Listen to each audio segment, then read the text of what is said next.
Welcome, folks. We'll give just a couple minutes for our RAC members to make their way in.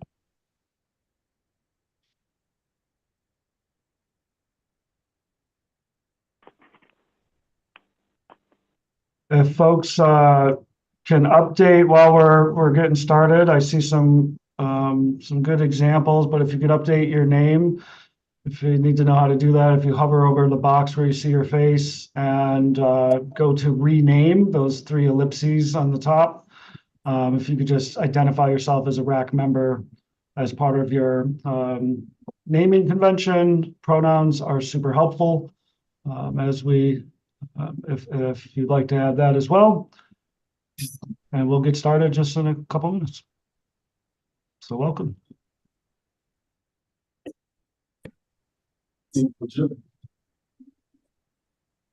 I'll probably have to say that one more time as folks come in, but for those that are already here, you get a head start. See some good modeling behavior. Love it.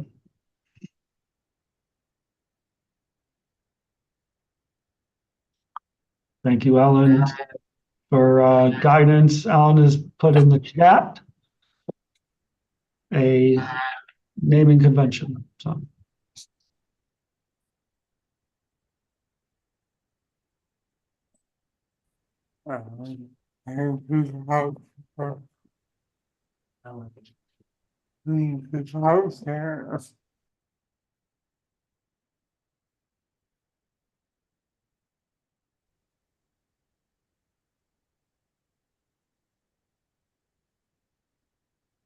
And it looks like folks are coming in pretty quickly. So again, if you've joined since I said this last, if folks could go and rename yourself to ensure that you're identifying yourself as a RAC member, that would be really helpful. You can see a lot of examples on the screen. If you want to know how to do that, just hover over your picture, you click on the three ellipses on the top, and you can click rename, and that'll give you the option. Particularly for members of the public to understand who's on the project team and who's a rulemaking advisory committee member.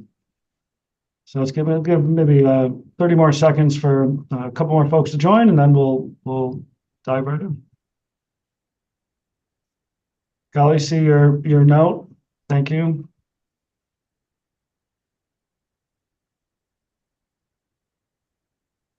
Chat does work. So we'll keep an eye on the chat if there's contributions you want to add during our discussions. Well, why don't we dive in at 103.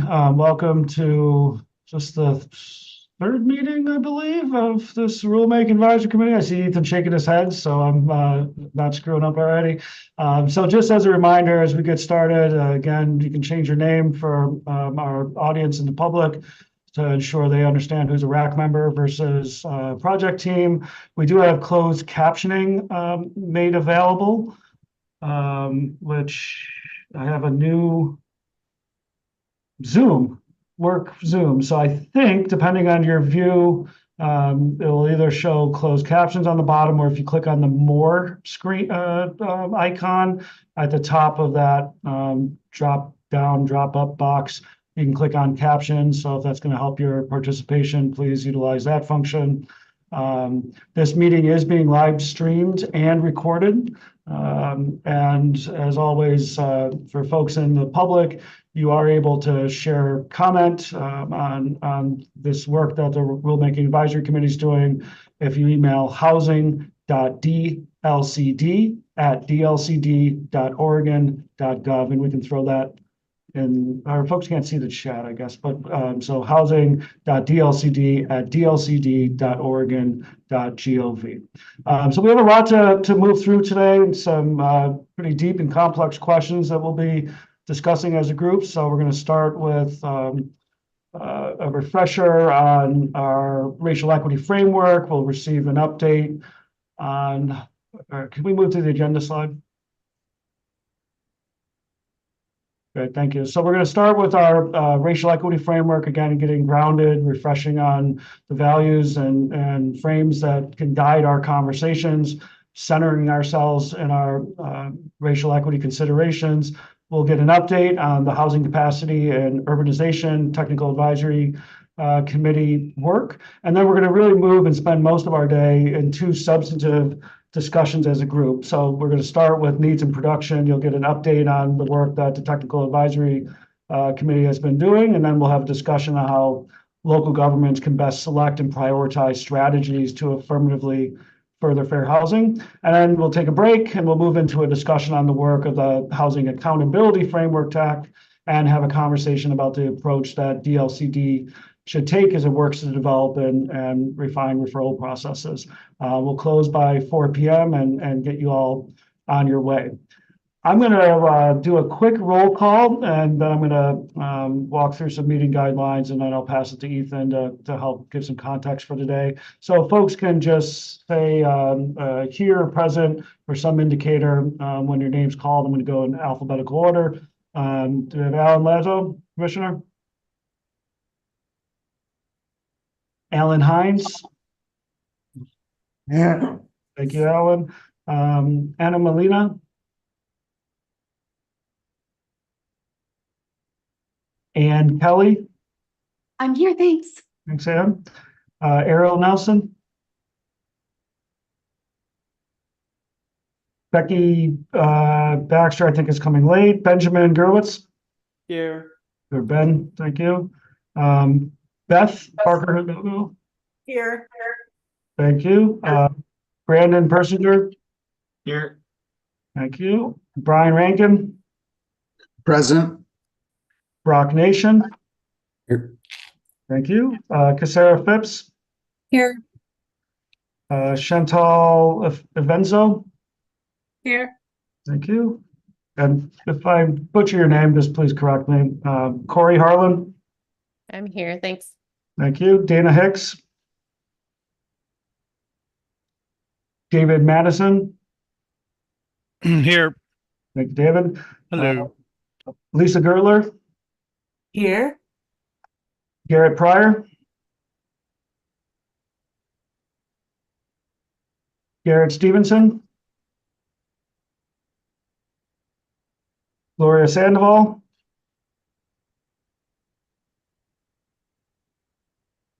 Holly Kearns? Here. Thank you, Holly. Jessica Blakely? I'm here. Jessica. Jim Johnson? Here. Thank you. Julia Metz? Here. Callie Glenn? Kathy Wild? Actually, I think we have Sam Goldberg for Kathy. Sam, are you here? Yep, Yep, thanks, here. Sam. Appreciate it. Kelly Hartz? Unable to be on mic or audio today, but we'll acknowledge your presence, Kelly. Thank you. Kim McCarty? Here. Thank you, Kim. Lindsay Hutchinson? Here. Lucia Ramirez? Mac? Oh, thank you, Lucia. Mac Cunningham? Here. Thank you. Mary Kyle McCurdy? Here. Brandon Schrader, I think, for OHCS. Are you here? Yep, I'm here filling in for Megan Bolton. Yep, filling in for Megan. Thank you. Mercedes Elizalde? Here. Thanks, Mercedes. Michael Rock? Miranda Bateshell? I'm here. It's Miranda Bateshell. Bateshell. I was trying to be a little too creative, I think. Miranda, thank you. Thank you. Yep. Patricia Diefendorfer?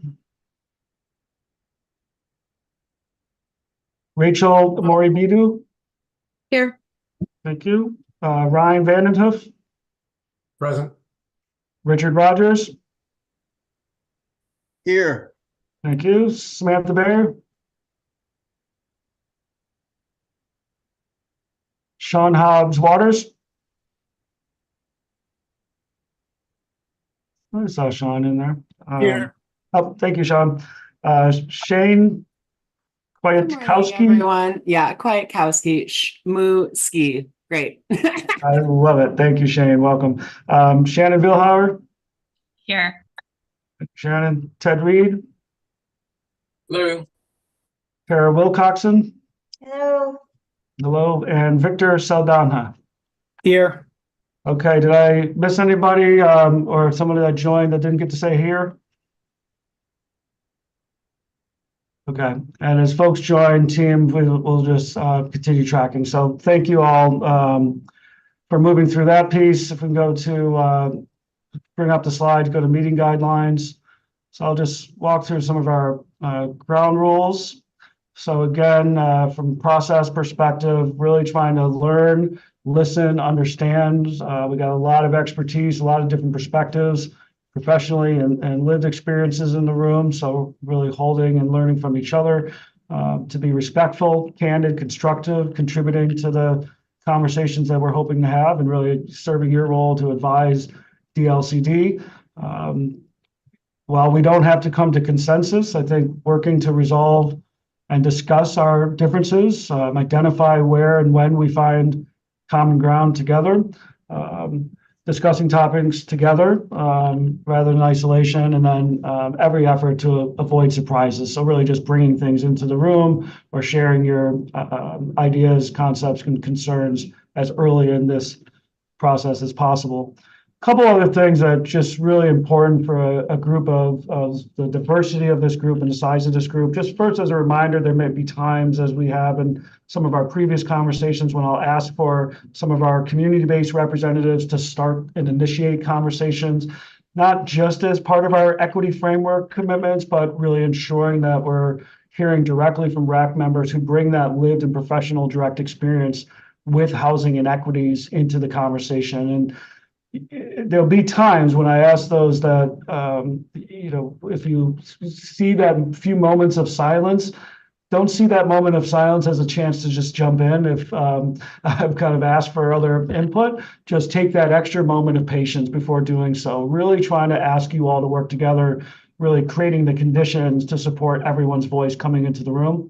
Also note that doing so, particularly when a policy conversation might benefit from personal lived experiences and perspectives, just acknowledging that that can be difficult, and yet there's an incredible value in that type of sharing. You'll sometimes hear me say giving life to some of these wonky and technical conversations, but also just reminding us and grounding us in why our collective work is so important, and to remind us that the consequences of the actions that ultimately relate to this rulemaking and our work to create housing choice and production across the state have significant impacts on people's lives on a day-to-day basis. And so really just creating space to acknowledge that. And of course, right, I'll just remind folks, right, take care of yourselves throughout the meeting, share what and how you choose to share. And just remember, again, you can also submit reflections and ideas and comments to DLCD. You can see, again, the note at the bottom, housing.dlcd@dlcd.oregon.gov. And then some direction around if it's for the RAC or for a DLCD staff only or for public comment. So really just, again, trying to find multiple ways to bring the expertise that is surrounding us in this room into the fold. So if we go to the next slide, I'm going to pass it to Ethan to kind of talk about some of the goals and then provide some opening remarks as we kick off the day. Thanks, Ben. Much appreciated. And hi, everyone. Good to see you all again. Just for the record, my name is Ethan Stuckmeyer. I'm the manager of the housing division here at DLCD. I'm really looking forward to today's meeting, being the third meeting of this rulemaking advisory committee. Today, we're diving into some of these policy questions that we've been kind of dancing around a little bit for the last couple of meetings. I'm really excited to have that conversation with you all today, led by our technical staff, to dive into two particular areas related to housing accountability and the acceleration program, but then also related to affirmatively furthering fair housing and the work of the Needs and Production Technical Advisory Committee. These conversations are going to be really insightful for the next phase of this work as we kind of transition out of what we're in now, which is more of an information collection phase of this rulemaking process where we are hearing all of the perspectives, trying to get it all out on the table, so to speak, so that we can, once we get into May and June, kind of work on bringing some of those policy alternatives, things that we're hearing, and putting those into some tangible thoughts or policy options where we can kind of all bounce around together in these meetings going forward. I just want to kind of make a note in terms of timeline and kind of what's next.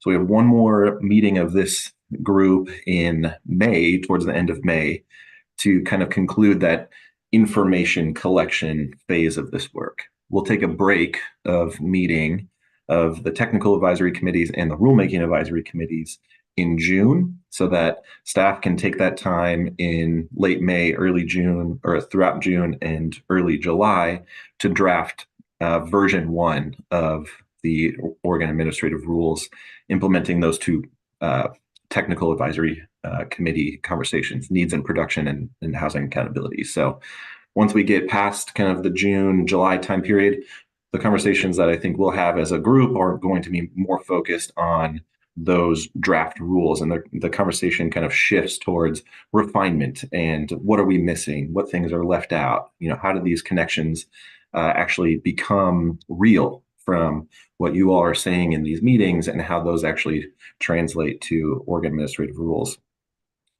Before we get into the actual discussion, just a couple things of note in terms of some materials and information that I just want to make folks aware of, which is the accountability memo, which was included in your meeting materials. But this this policy brief really describes at least our initial thinking about the housing acceleration program and the key questions and considerations that are part of that conversation. So kind of want to really point your attention to that throughout the course of this meeting today, but then even beyond, outside of this rulemaking advisory committee in particular, as we're kind of crafting that program with your help. And then I'll touch on this at the end of this meeting, but really just want to highlight that there are other things outside of this particular rulemaking advisory committee process that are implementing the Oregon housing needs analysis. So point your attention to the housing needed housing allocation methodology webinar that's actually taking place the Friday of this week, May 3rd. And that's a joint effort. If you might remember, that's a joint effort between DLCD and the Oregon Housing Community Services to think through and make some recommendations to the Department of Administrative Services, and specifically the Office of Economic Analysis, on what those statewide housing production allocations and those housing production targets might actually look like, how that analysis and those allocations are actually shaping up. We'll have a first good conversation through that webinar series on May 3rd. And then that's focused on the statewide methodology. We'll have a separate and distinct conversation about the allocation methodology just for Metro on the 20th of May. And so once I'm done here, I'll post those links for registering for those webinars in the chat. So that's all of kind of the housekeeping for today. I'm going to hand this off back to Ben to bring it to Anita for the racial equity framework conversation. Yeah, thank you. So Anita, why don't you hop right in? We can go to the next slide. And again, just regrounding ourselves, refreshing our collective memories, and ensuring that we maintain and center ourselves on the racial equity framework. So Anita, want to invite you in? Sure. Thanks, Ben. Hi, everybody. For the record, I'm Anita Yap, and I am Multicultural Collaborative. My role is to help DLCD and the RAC kind of look at the racial equity framework and racial impact analysis that's required for the rulemaking. So here to support you. Do you have the next slide with the different categories? So here they are again, and I'm going to be framing some questions as we go along as part of these, but again, historical inequities. And I'm going to leave it up to you too. If you have some ideas and thoughts in these conversations on any of these categories, historical inequities, how does this rule address historical inequities? And is that going to help, change the course of those? Benefits and burdens, who is this benefiting and who is this burdening? So, we're looking to the RAC for your expertise and your thoughts and lived experience to help with this. Data equity and data justice, there's going to be data collected, and how is that going to be collected, and is that done in an equitable way? Community engagement and empowerment. We've talked a lot about that, but also there will be measures and requirements on engagement, especially if we're really furthering fair housing. So we really want to dive into that with you. Accountability, definitely we'll be talking about that as well. Besides the accountability, how is equity in there? How can folks who are representing here on the RAC support local governments to be accountable? This is all for everybody. So I think your ideas would be really helpful on how we can support that. Restorative justice, same sorts of things. What sort of things can we do and think about through this rulemaking that can deal with some of the restorative justice on past harms? Decision making, very important. So thinking again about accountability. Who's making the decisions? How are they being made? Who is being asked to provide feedback? So again, a good accountability component, and then measuring and valuing outcomes and improvement. So again, this is all integrated in this type of work. So as we get into the different discussions with the different texts, we will be framing those. But if you have any ideas, great ideas, please just feel free to volunteer that. I'll be here with Ben to help facilitate the conversation. Thank you. Any questions, let me know.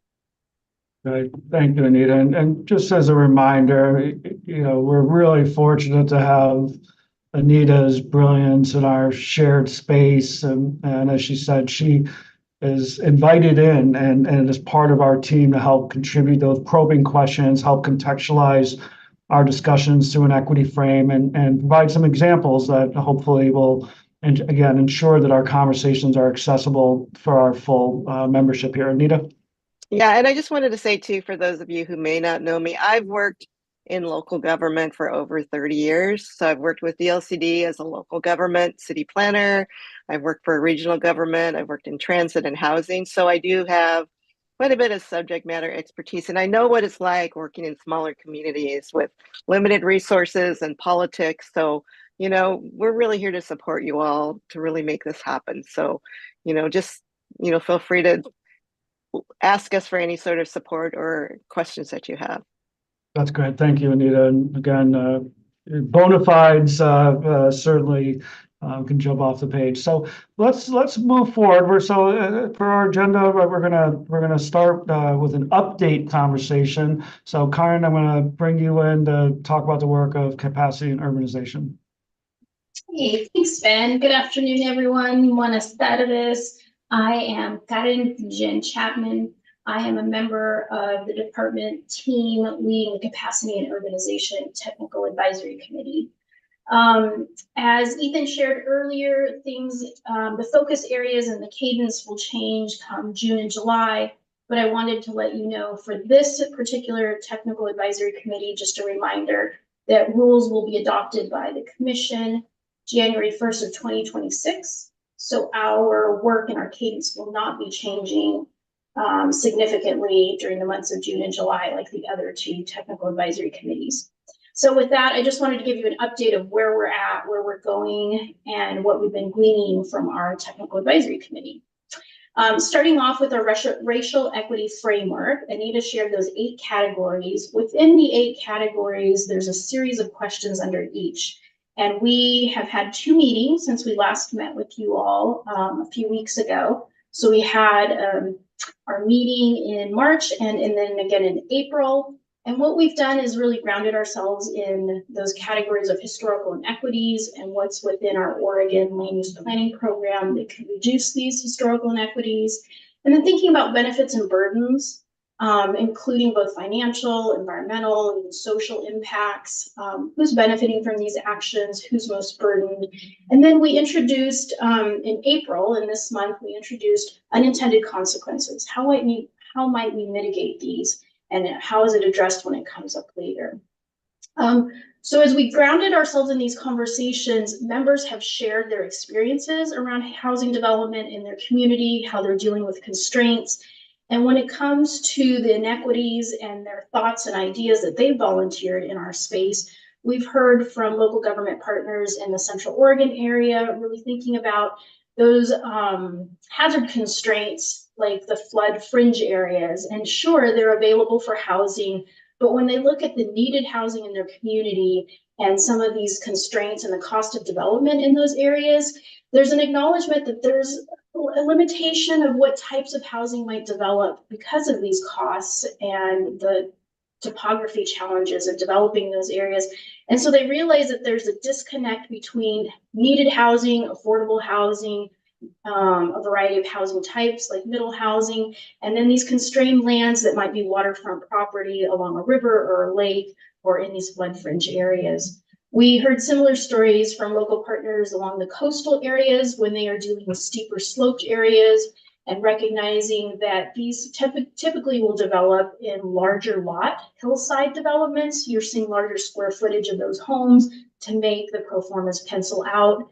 And so you're seeing more expensive construction and therefore property ownership and property tenure that can afford those kinds of prices. So these are some of those equity considerations that we're having around buildable land, constraints, needed housing, and then what is feasible. I will go ahead and move to the next slide, and I'll give you an overview of what we're covering and where we're moving in next. So our technical advisory committee was able to have specialists from the department around natural hazards and natural resources, thinking about what is accurate and realistic building capacity, residential building capacity, and then what are safe harbors, how do the constraints impact feasibility, and what is the need to discount those, methodologies around those. We were able to talk with our committee members and a couple of our staff here in the department around possible methodologies for discounting some lands to understand the feasibility and have a more accurate land inventory for residential buildability.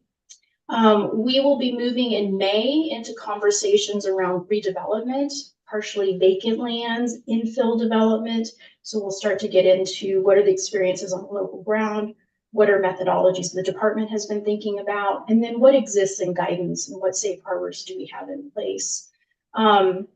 Lastly, I want to share in June, we'll move into the idea or some of the challenges and some of the issues with facilities planning, thinking about infrastructure costs and feasibility of bringing infrastructure and the impediments that that can bring to that capacity analysis and what that really means. And thinking about all of this through the lens that lack of infrastructure is a constraint. It impacts your capacity estimates. And there's a new requirement under the ONA legislation passed last year that all jurisdictions with the requirements under ONA will need to do a development ready lands inventory. So we have a new definition for development ready lands, and we need to work through with our TAC members how we might inventory that in the same schedule as your HCA. So as governments are looking at putting together their housing capacity analysis, whether that's every 6 years or every 8 years, part of that housing capacity analysis includes your traditional buildable lands inventory, but it will also include your development ready lands inventory. And so we'll work through that with our folks in the month of June. And that is our update from our advisory committee. We've met once a month. We'll continue to do that through June. And then while the other committees will take a little break for staff to do some draft rule writing, we'll continue to meet and we'll pick up the cadence to twice a month beginning in July. Thanks so much. Good, thank you. Any process questions? We don't want to get into the policy conversation at this rack, but any process questions for Karen or the work that the capacity urbanization TAC is doing? Okay. Shane? Thank you. Can you hear me? Yep. Okay, great. Just to make certain, this is all related to, this is the process for essentially looking at capacity, buildable lands inventory. All of this is still in the processing stage and none of this is being implemented yet, right? Because you stated it's going to be January 1st, 2026 once this is implemented. So we're still technically rough drafting here just to make sure. Yeah, thanks for asking that because that reminded me of two things. I'm going to answer your question and then I'm going to add just a tiny bit more and I'll be really brief. Thank you for Yes, that. we are, so you're absolutely correct. We are still gathering that information of what is past practice, what is best practice, where are the gaps and what is needed. So we do not have policy options. That's absolutely correct. So that's to answer your question. And then it reminded me just to add that capacity analyses and buildable lands inventory is a planning exercise.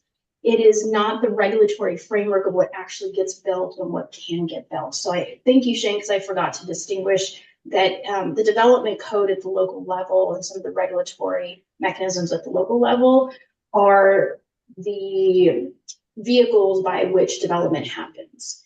The capacity analysis and the buildable lands inventory within that analysis are the tools that you plan for development. So those are two very distinct things. So thanks for the question. Yep, that's great. Anne? Oh, thank you. That was a really good summary. Thank you. When you were first talking, it seems like you were discussing lands that are affected by floodplains and that sort of thing, and the fact that it would be cost prohibitive, it sounded like, to build affordable housing there.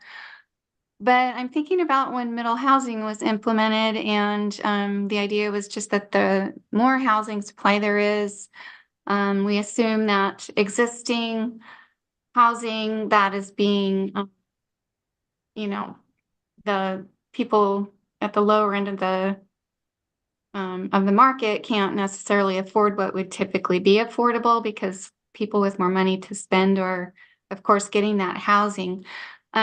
Is there any consideration in this analysis that even if more expensive housing is built in these resource affected areas, that might free up some housing at the opposite end of the scale eventually? So maybe Karen, just for it's at the topic of conversation. I don't want to go into the policy discussion, but yeah, if you want to provide some clarity around whether that's included in the conversations y'all are having. Yeah, without getting into policy, correct. So it sounds to me, Anne, like you're talking about naturally reoccurring affordable housing and how the marketplace works out between new construction and higher end or larger homes, older construction, smaller size, and how that plays out. Market feasibility and what the market does and those trends have not been part of our conversation yet. How it might be in holistically in the broader ONA conversation, I think that's between both the needed housing element, the housing capacity element, and then your housing production strategies. When you look at how that's playing out in the local community, I don't think it's individual to how you inventory your land or how you estimate your capacity. But that is a definite consideration that all communities are trying to balance is how does that play in older housing stock, smaller housing stock, newer housing stock, housing in constrained lands with very costly construction. Thanks for bringing that up. Good, thank you. Any other clarity questions on the process? Okay, not seeing any. Let's move to the next slide. So Marty, is that you leading the way? It is. Thank you, Ben. Hi, everyone. It's good to see you all. For the record, my name is Mari Valencia Aguilar. I use she or they pronouns, and I'm a housing planner at the department. It's really great to share the space with you today, and I'm excited for the discussion we'll have today. I will be overviewing. I have a short presentation for you all, and hopefully it'll be brief so that the bulk of the time that we have for this particular agenda item, which is focused on the Housing Needs and Production Technical Advisory Committee, the bulk of the time can be spent listening to you all and responding to the discussion questions associated with this TAC. Before we get in there, though, I do, like my colleague Karen, I do want to give you all a quick, brief overview of some of the things that we've been hearing in the Technical Advisory Committee of the Needs and Production since your last RAC. So if I could have someone move to the next slide, thank you. Since we met last on April 4th, the NAPTAC has met 2 times. We've met on April 10th and April 17th.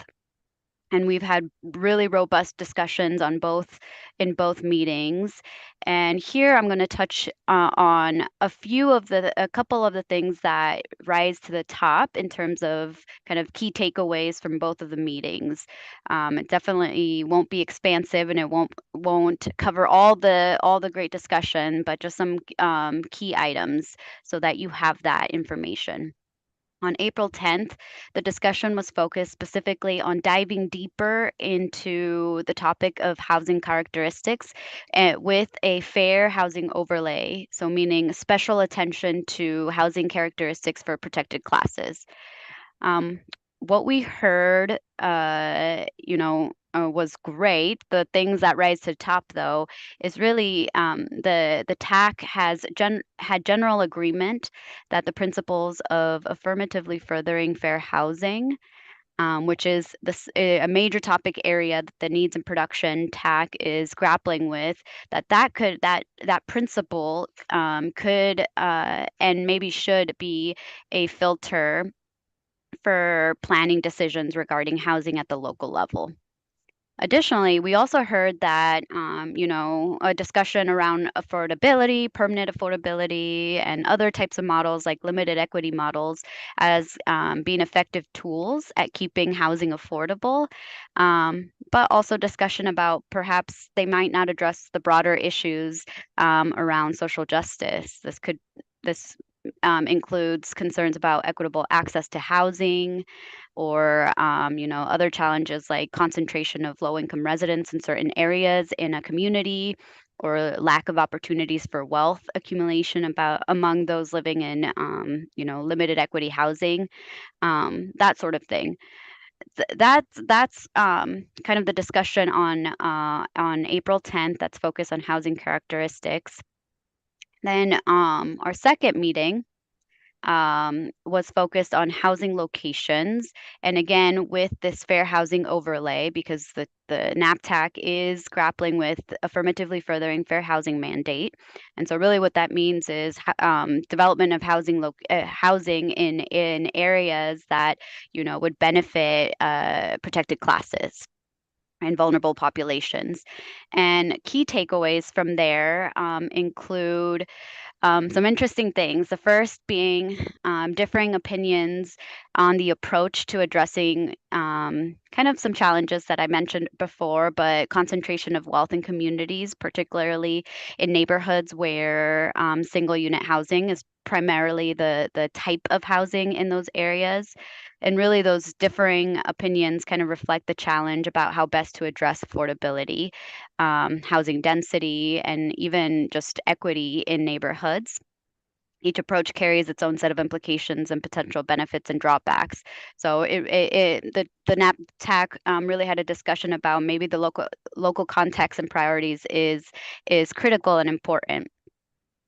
Another takeaway from that locational focused meeting on April 17th was about ensuring housing accessibility involves both location-based factors and the availability of convenient pathways to nearby community assets, amenities, services, and the importance of gathering data on some of those community amenities like sidewalks or safe crossing infrastructure, as well as access to assessing public transit options to support kind of the goals that we're working towards, which as part of the ONA paradigm is housing production, affordability, and choice. That was quick overview of 2 meetings. Like I said, not the full extent, but just some key takeaways to kind of give you something to chew on. I'm going to Okay. pause. I see a hand and hand it over to Ben. Yeah, thanks, Marty, for that context. Alan, please come into the conversation. Yeah, there. I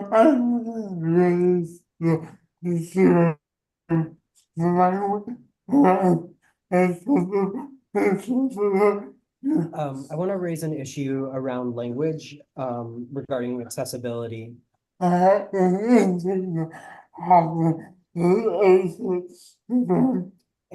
specifically in terms of housing accessibility.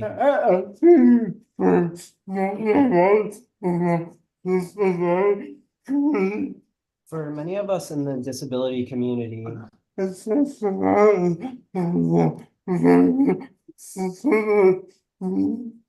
accessibility has a very specific meaning. It's not sometimes location or affordability It's not centered around location or affordability. or the benefit of the way Or the various other ways that people are using the term. we have very specific needs. We have very specific needs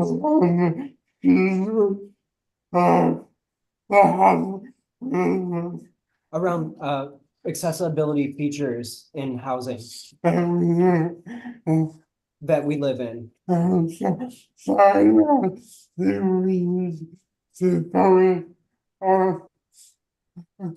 Be careful about So I really want to caution everyone to be careful about this language here. not And not co-opt this term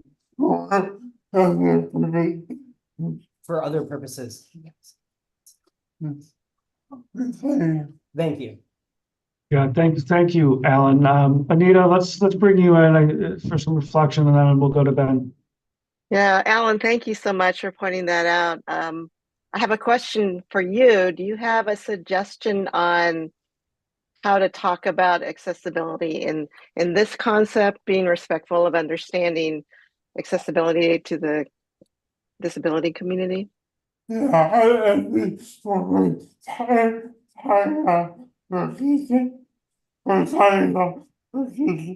Yeah, thank you. I think that when we're talking about location, just say location. When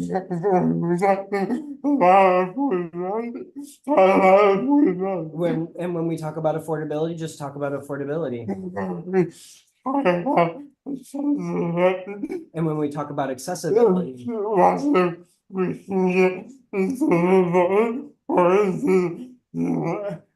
and when we talk about accessibility, we're talking about whether or not we can physically get into a building or into a unit,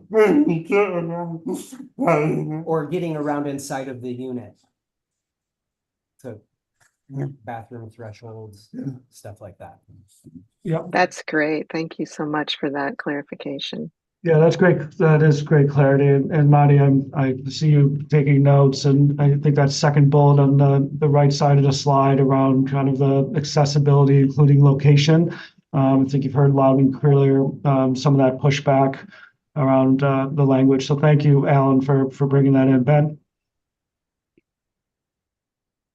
Yeah, I just wanted to take a second just to drive home a little bit what Alan said, and take it back to housing characteristics under fair housing, noting that accessibility of units is not part of the strategy to affirmatively further fair housing. And so I think that there needs to be some really thought in terms of making sure from a financial side and a regulatory side, how we're ensuring that we're keeping up with the need to make sure that accessible to disability folks with disabilities stance is available. Yeah. Right. Thanks, Ben. And Marty, any reflections just around how that the conversations are unfolding? Because I do think that's going to lend itself to part of the conversation we will be having. But Marty? Yeah, thank you, Ben. And first, I just want to also offer appreciation to Alan. I embrace those comments. Thank you. And definitely continue to bring them forward. And I love the idea of elevating, correct language. So thank you there, Alan, and for your thoughts. And we'll take it internally and definitely, ensure that we're being more thoughtful there.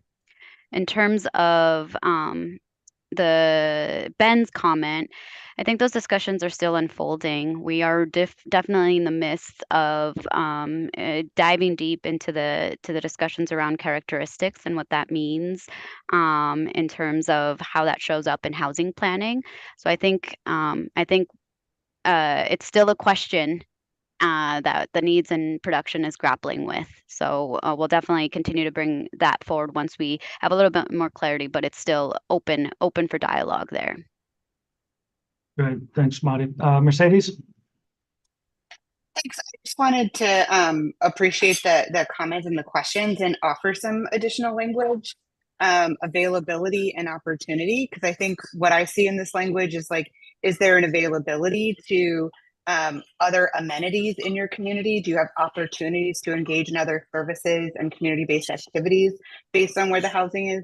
Because I think it's not just about where the housing is, it's also what else is around the housing.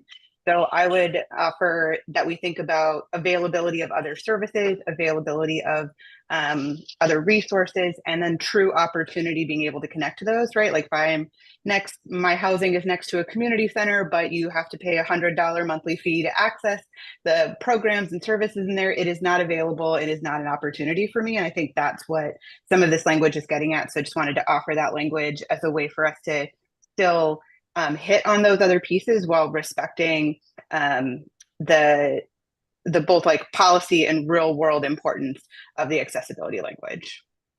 Yeah, thanks, Mercedes. So you all are giving some charge to the technical advisory committee to really think about, and some good language that they can take forward to try to think about how do you describe, without, to use Alan's language, co-opting, right, the really important language and specificity around accessibility as it's defined and what it means for people with disabilities, but also recognizing, to your language, Mercedes, right, there's ways to talk about the availability to resources, the availability to services, the availability of, right, amenities that are also critically important for community. Thank you all. Any other reflective comments just on what Marty put forward, and then we're going to open up a conversation that we can dive a bit deeper, both continuing this part of the conversation, but also really diving into some of the direction that may be really important. Marty, and then Anita. I was just going to say, Ben, I still have a few more slides. Oh, sorry. Yeah. The update, sorry. So yes, thank you, Marty. If I may. You, of course you can, but Anita, let's hear from you first, and then Okay. I'll come back to you. Sorry. I just wanted to share, excuse me, that what Beth Baker Hidalgo shared about just in the chat for those of you. It's like, with all due respect, an affordable unit may not be accessible if eligibility requires a certain credit score, for example. Appreciate what Alan is saying. However, accessibility is also used to describe lack of barriers to achieving safe, affordable housing. So some really good conversation here. Thank you, Beth. And Mari, I know that we've got the notes on here, so thank you for your comment. Great, thank you. All right, Marty, sorry. I was all like hopped up to get into the conversation, so keep providing some more context for folks. Some questions. Yeah, no worries. Thank you, Ben, and thank you, Ethan, for going to the next slide. So before we dive into the discussion, I promised to be brief so we can dive in there. But I think in order to get us there, what might be helpful, or what feels would be good framing, is to quickly overview the housing planning requirements as outlined under statewide planning goal 10, or housing goal. I think it'll help us orient the discussion well. So I'm going to do that quickly in this slide, and then I have one more slide after that, and then we can dive deep. So quickly in front of you, there's a graphic depiction of the Goal 10 process, and it's wild and lots of arrows and graphics, but and imagery, and I'll just quickly at the highest level offer what really is housing planning that local governments are doing. So with the ONA policy in place, we start from the left side of this this slide with the Oregon housing needs analysis. And you might recall that this policy, it was adopted. This is kind of the intent of the rulemaking, and the basic premise behind it is that we all have a responsibility at all levels of government, but especially local governments, to plan for an abundance of diverse housing choices that are affordable to a range of households and offer members choice. We've been hearing that choice and flexibility in where and how they want to live. So what that means in terms of the planning process is the ONA methodology is the first starting point. This is a statewide methodology that estimates the total number of needed housing units over a 20-year period, planning period, for all of Oregon communities. It's divided into geographic regions, and there's various dimensions of housing need included in that methodology, and it's organized by affordability brackets. Each community will receive an allocation of that share of that housing need by affordability bracket. And then that allocation at the city level forms kind of the basis for housing production targets, specifically for local governments with populations of 10,000 or more. Those communities are required to develop two housing planning documents: housing capacity analysis and housing production strategy. And I'll talk about both.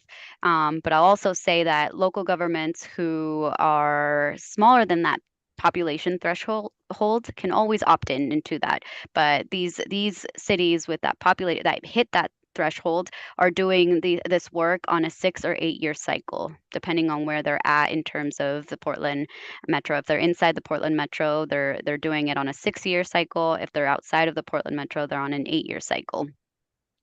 But the local government receives their allocation of housing need, and then they have to do an important kind of analysis and really planning and thinking to determine how best to plan for various housing types with diverse characteristics and in various locations across their communities. And the way that local governments are really responding to this kind of translation is through those two documents I mentioned: the housing capacity analysis and the housing production strategy.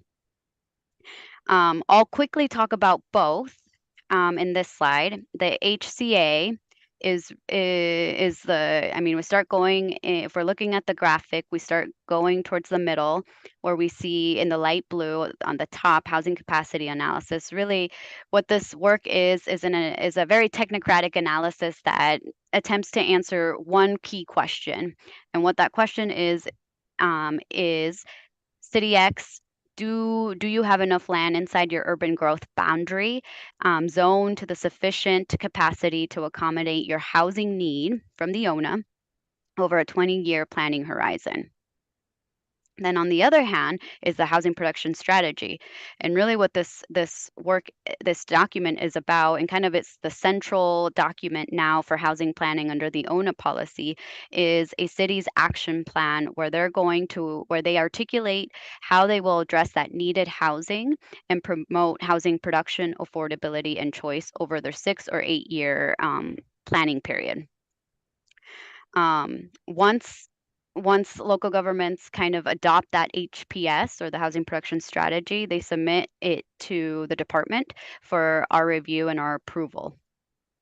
And then we get to the right side of the visual here in front of you. This is a new component that came out of the ONA policy called the housing production dashboard. This is kind of the work that our sister agency, Oregon Housing and Community Services, is working kind of parallel to this particular rulemaking. But really, it's this online platform that will help us track a city's progress towards their housing production target. And also will outline housing equity indicators. And collectively, those two pieces kind of help us evaluate how a local government is meeting their housing production goals and their work as outlined in their action plan, or their HPS. That is at the highest level how Goal 10 operates. And if we can move into the next slide, I want to spend a little bit more time on the housing production strategy, because this is really kind of the central piece of what our discussion is centering. As I mentioned, this HPS is the city's action plan. This is where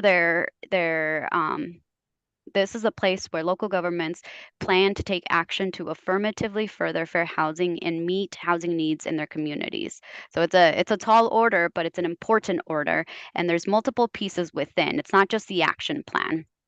On the slide here, you've got 4 components. These are the 4 components that make up the HPS. And really, the first one is called the contextualized housing need. And this is kind of an overlay of the work on the housing capacity analysis, but further contextualizes with additional data, both quantitative and qualitative. Things like socioeconomic and demographic trends of households living in existing needed housing that's disaggregated by race and ethnicity. So really what that means is taking the HCA that's really about land, and then applying an analysis that thinks about people and communities, to further understand what housing needs exist at the local level. Beyond that, then local governments have can further contextualize through qualitative data or engagement.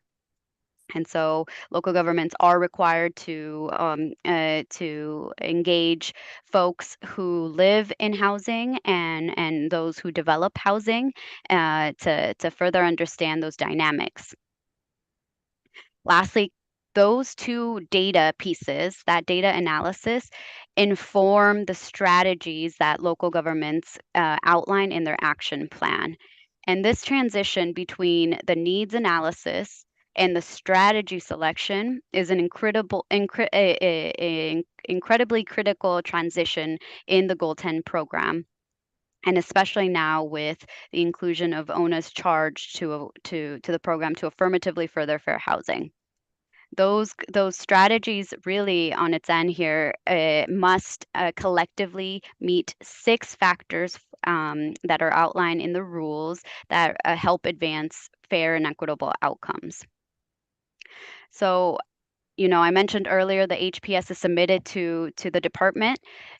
This is the first sort of touch point where the department evaluates the HPS report. There are other touch points at the midpoint cycle, and then also later in our second half of our discussion, we'll be talking about the acceleration program. So really, it's multiple touch points in the livelihood of an HPS document. And today, if we can move on to our next slide. For a discussion, what we really want to focus on is the housing production strategy, and really how to support local governments in the selection of those actions that they include in their HPS, a discussion about priority, how can we as the department help prioritize, or what exactly should be prioritized? That's on the table, and really those things, is that enough to help kind of demonstrate to the department that their HPS really meets their housing needs? So the question for us today to grapple with is in front of you, and I'll just offer it here. What direction is needed for local governments to select, prioritize, and demonstrate efficacy of their housing production strategies to best affirmatively further fair housing? And in your packet of materials, the needs and production staff, myself and Celestina, we developed a discussion memo that, for the most part, offers exactly a little bit of what I offered right now in the meeting, but it also includes additional sub-questions to kind of the 3 elements of selection, prioritization, and demonstration for you to consider. I'll put those in the chat if they're not in there already. But really, lean into this overarching question, but also feel free to lean into those sub questions, and they go hand in hand. And we'll be here to hear from you all about how really should we offer support, or what's the best strategy, or what's the best way for local governments to be thinking about selection strategy and prioritizing those, and ensuring that those HPSs that they submit into the agency or the department are meeting those housing needs. So with that, Ben, I think I'm going to hand this back to you. Great, thanks, Marty. So let's open this conversation. So there's just, we're just reflecting back on particularly the ONA methodology and HPS slides that Marty just showed, recognizing there's a lot of different areas of potential focus, and local governments can't do everything, right? And so fundamental to this question is, and I'd like to start with our community-based representatives around what should be prioritized, or some of these sub-questions, or how do we know it's working to ensure fair housing outcomes, right? What would you demonstrate to show that the strategies are responsive to housing needs and fair housing issues? So I'll ask our kind of community-based folks to representatives. You can self-identify, but start at that place. So what's coming up for you in terms of what's the type of strategies that you would want to see cities really prioritizing in order to advance fair housing?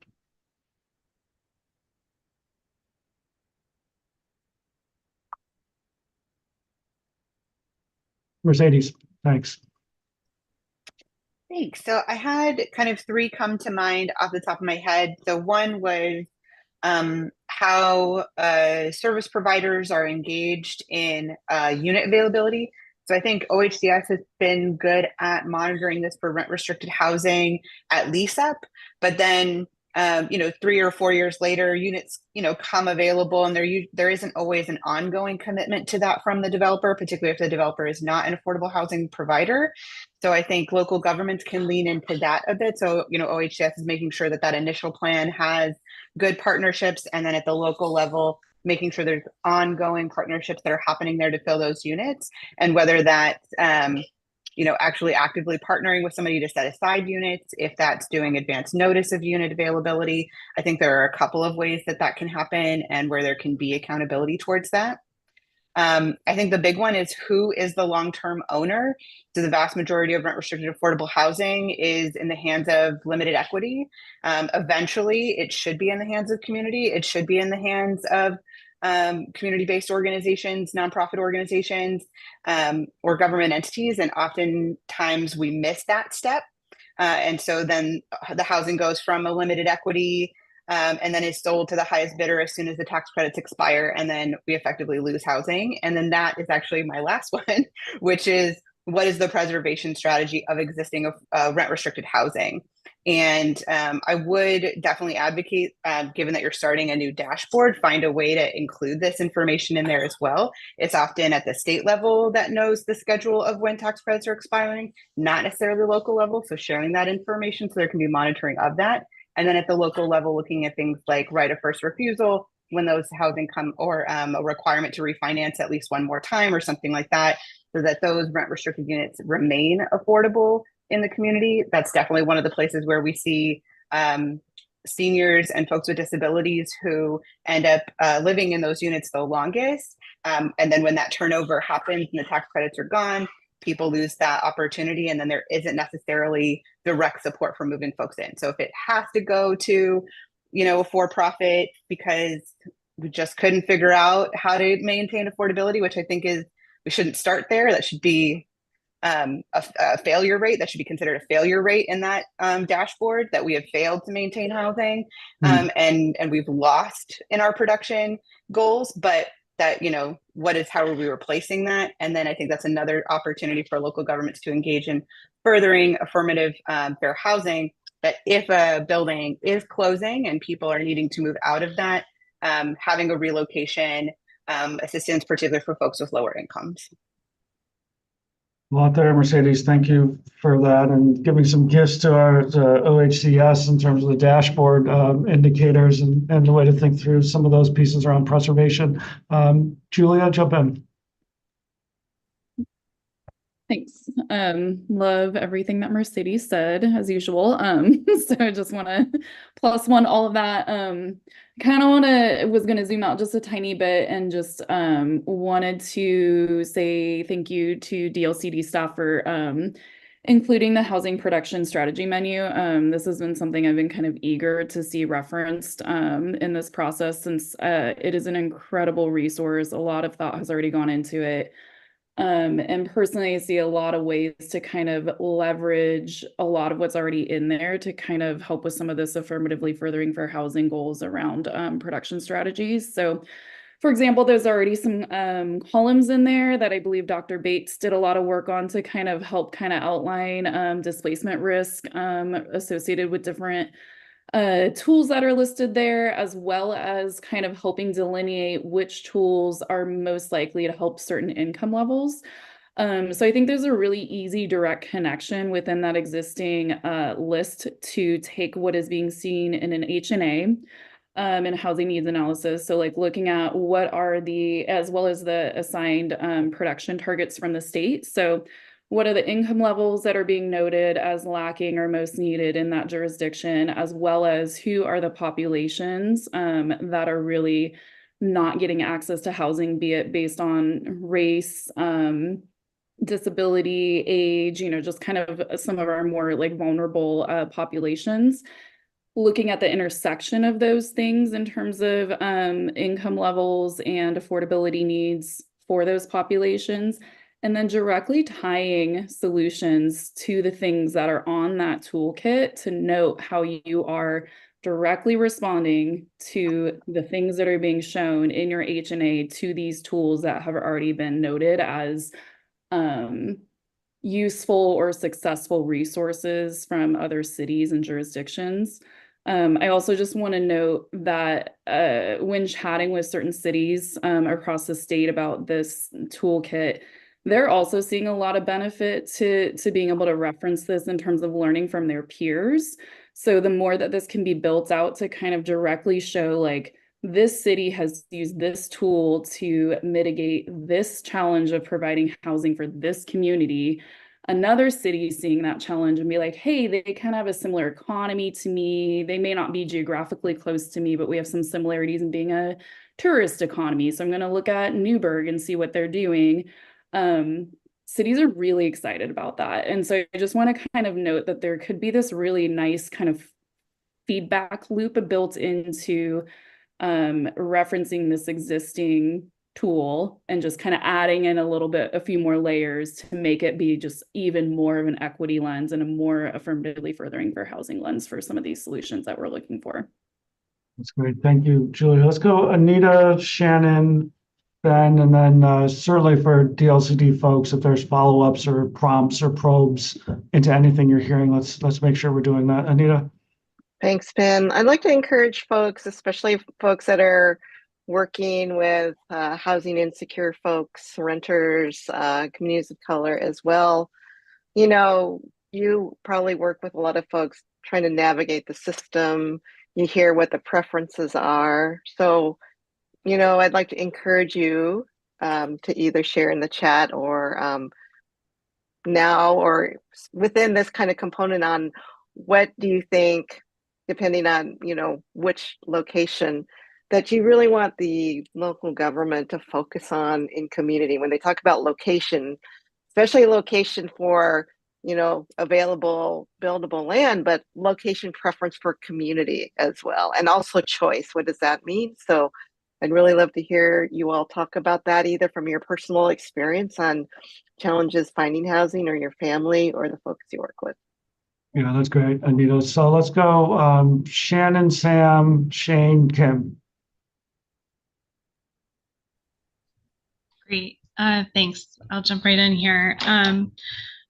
Wanted to +1 the idea that Julia shared on sort of city peer learning cohorts. I think that's a really rich idea that I would fully support. Also, this idea of it's complicated, right? I think that's just worth saying, that we want to try to promote anti-displacement of communities that exist and improve amenities and resources and under-resourced communities without displacement, like that's a thing in and of itself, right? And then this question about who's not getting access to choice, right? Who's not getting access, and how do we build in access to high opportunity developments and communities and areas, right? So when we think about like we're going to build 2,500 homes in this community, are 10 of those going to have access, or are 250 to 350 going to have access, right?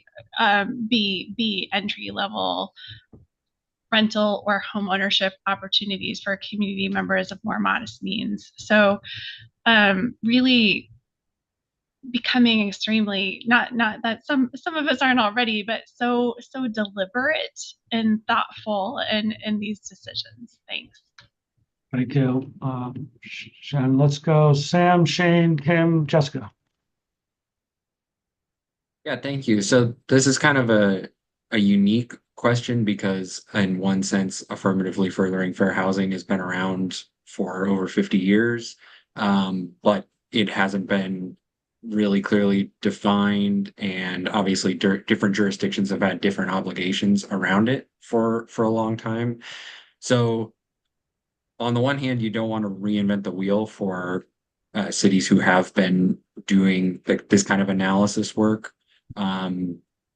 But on the other hand, there's clearly ways that we could push it forward. So, for instance, I would point to the city of Bend, who have been doing really great analysis work in terms of looking deeper at what the barriers are. So, for instance, mapping out where existing affordable housing investments have been, but also looking at the racial ethnic composition of particular school districts, comparing it with incarceration rates of different census tracts, comparing it with the locations of grocery stores and food deserts and that kind of thing. And so really taking a more comprehensive look without again completely reinventing the wheel of what affirmatively furthering fair housing means. And that's obviously something that cities are going to need a lot of support on because most of the cities that fall into ONA have not had to do that so far on their own, but also because there hasn't been clear standards from the federal government about what those questions are. So I think that absolutely has a lot of opportunities to push things forward. I would also say from this perspective of what the state should be doing, I think we know that in a lot of communities, including ones that are kind of on the small to mid-size of what falls under ONA, the segregation, whether that's racial, ethnic, or economic, might not, it crosses jurisdictional lines. And so in some ways, that's something that the state is going to have to kind of mediate in terms of how investments are made and fair housing is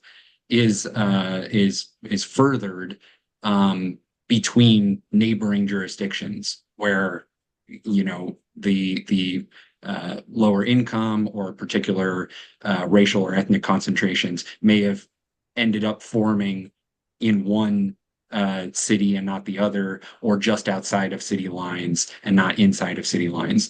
And so in order to address that, that is going to have to take a more active role from the state. Yeah. Bonnie, did you want to chime in? Thanks, Ben. Yeah, I thank you everyone who's offered feedback. Thank you, Sam, for the call to the state to weigh in here more. And that's really kind of the focal point of the discussion is how can we support local governments in this important, like critical kind of step that they have to do to address their need, right? They are doing all this analysis and then they have to take that analysis and develop actions.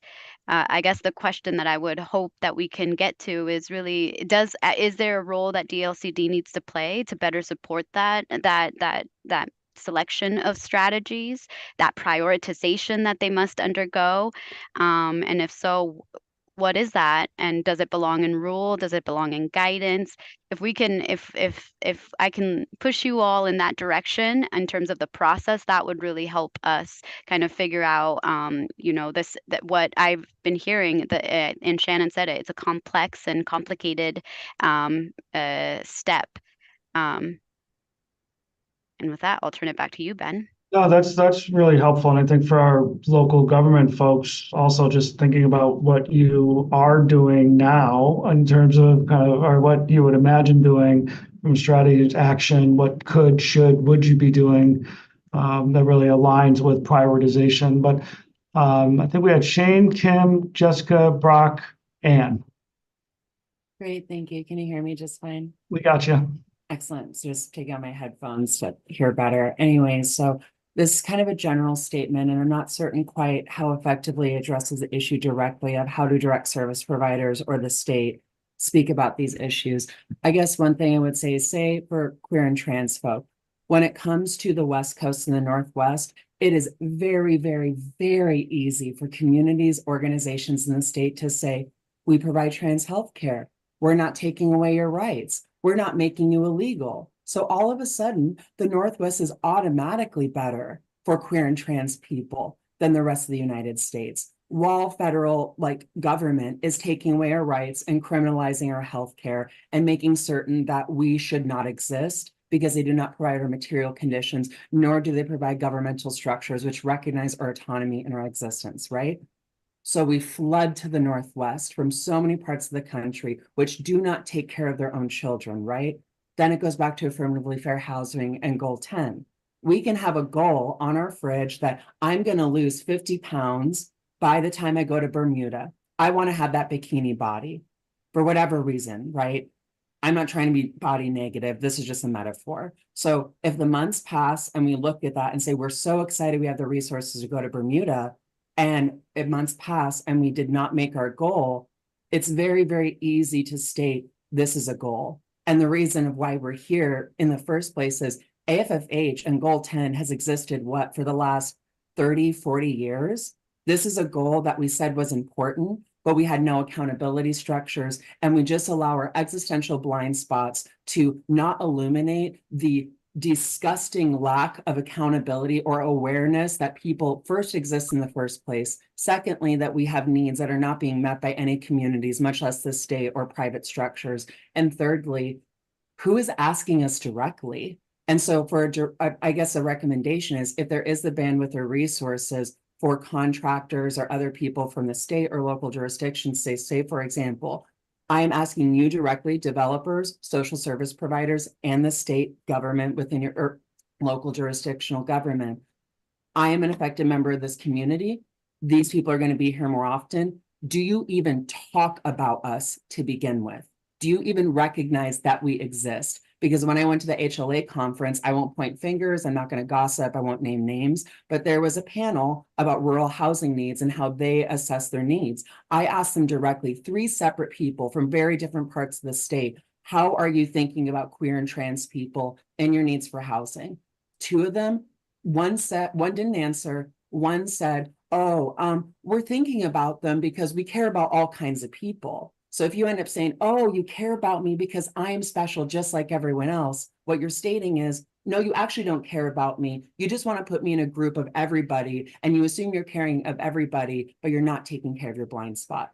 The third person said, you know what? In our community, we don't even talk about queer trans people to begin with, because we have a lot of existential weirdness and discomfort in our own ethnic community of, we don't talk about these people. So if they are being served, we have no idea. So when it comes to affirmatively furthering fair housing, our abilities for accountability and being able to just look at the problem in the face, and this goes to the data equity piece. If you're not asking people that they exist, if you do not ask them what their needs are, and thirdly, you don't have a follow-up for someone who's within that community, it's very easy for either existential blind spots, getting busy with their emails or anything else to say, we care about queer and trans people.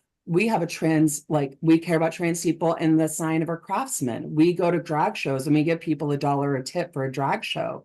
And it's like, cool, you think that you care about us, but it's a very surface level understanding or very surface level of like even community care related to it. So I apologize that this is kind of deep, but when I think about these questions, I think on a very deeply qualitative level, for whomst, for whomst, for whomst, who is asking the questions, who is able to speak, who is able to show up, and all to begin with, you may have a rainbow flag on your city government pole during June for Pride Month. Are you actually caring about queer and trans people, for example? I'm certain other marginalized groups and populations, and certainly my intersectional BBs. If you're a queer and trans person of color, for example, imagine the canary within the canary within the canary of 17 coal mines that you have to survive in. And so people look at your lived experience and touchstone and say, oh, we are aware that you are suffering. Let's do something about it, which is great. I just always want to imagine ourselves when we think about the category of everyone deserves housing, everything means we have to be specific and detailed about the individual granular levels of our reality and our community. And so I guess the direct thing again is to say, if there is the resources, for example, from DLCD or local jurisdictional governments to just ask the questions based on marginalized populations or affected groups, how are you actually doing this? Are you recording the data? If not, how can we help you? If we can't do it to begin with, what are the aspects or variables that affect a community? Say queer and trans folk, we trend very, very high for poverty. So if you're guaranteeing affordable housing for incomes below a certain AMI, that will by right help more and queer trans people. But of course, it's the difference between a direct assistance and like a variable assistance. I want to be treated as someone in the light, not someone as if I'm being measured by dark matter. And there's all these data points where I'm not being centered. It's other people's realities are centered. And I somehow have to find my weave way through them, the way light goes through a crystal and it refracts into a rainbow.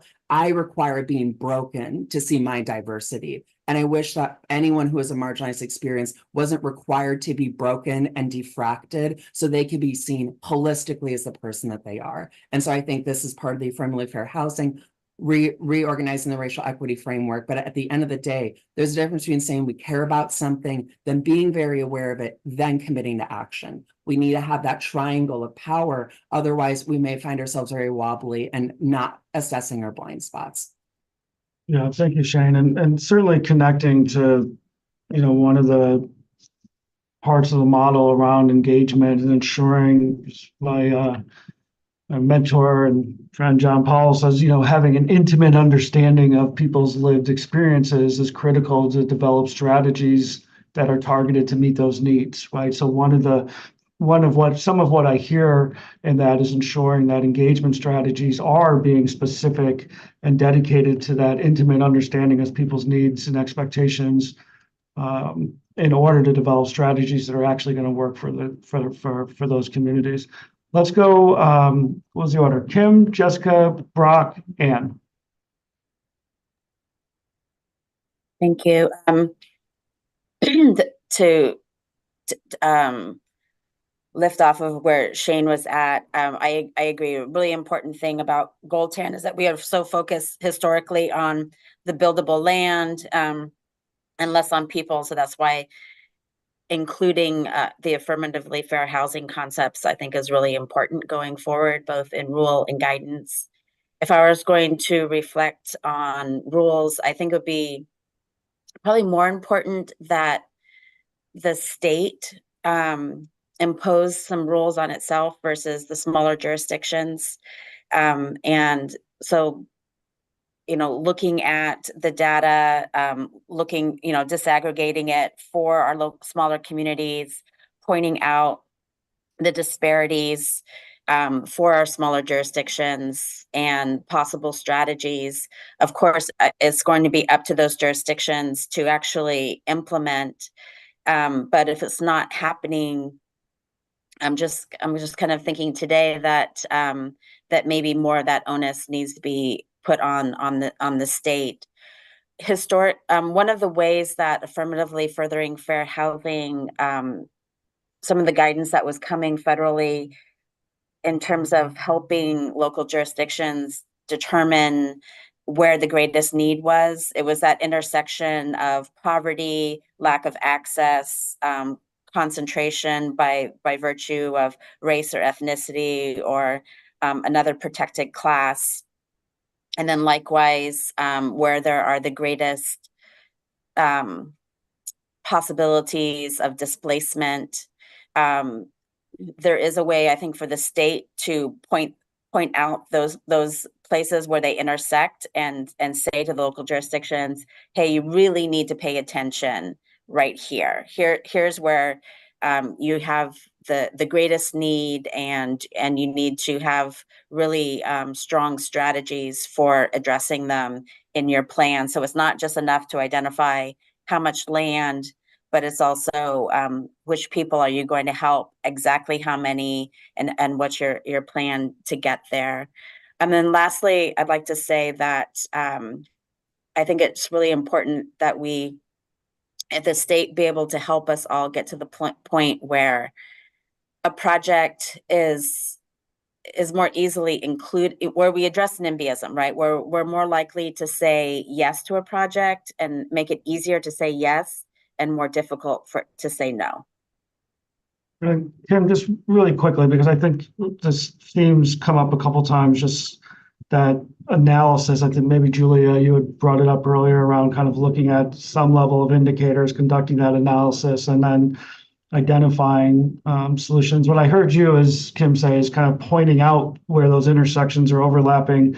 And then I think to the questions that Monty has just put in the chat, and I think Julia, you had named, right, like, and Shannon, I think, picked it up around kind of how do you provide then tools and resources, and what are other cities doing? Does it go beyond just pointing out where those intersections exist, or should DLCD have strategies that they're putting forward to jurisdictions where they find that intersection happening? I think they should be sharing strategies, certainly where those intersections are happening. And if we're not getting the results we believe we should be getting, I think that's an indicator of, I mean, sometimes you could, like, one of the tools that the federal government has is to withhold funding, right? But another strategy could be, let's go all in and give more strategies, give more assistance, have the state prioritize more, so that we can make sure that particular community is adequately serving all of their people. That's great. Thanks, Kim. I saw some thumbs up. So you can see the other part of the question, if folks want to dive back in, is like, are those strategies in rule? Are they guidance? Right. So there's a number of sub questions that hopefully folks are picking up in the chat. Jessica, Brock, and Tara Mercedes. Hello, thank you. And thank you, Kim. You stole one of my written down things, so I love that.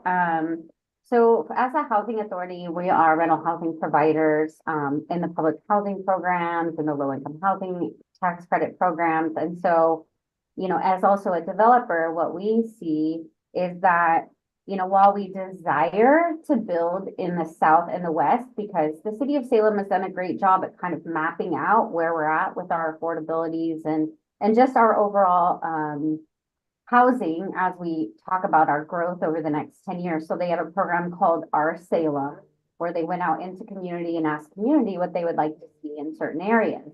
And so what we hear all the time is, why are you always building in North? Why are you always building in Northeast? Why aren't you building in West? And why can't you build in South? And it really comes down to, you know, the cost.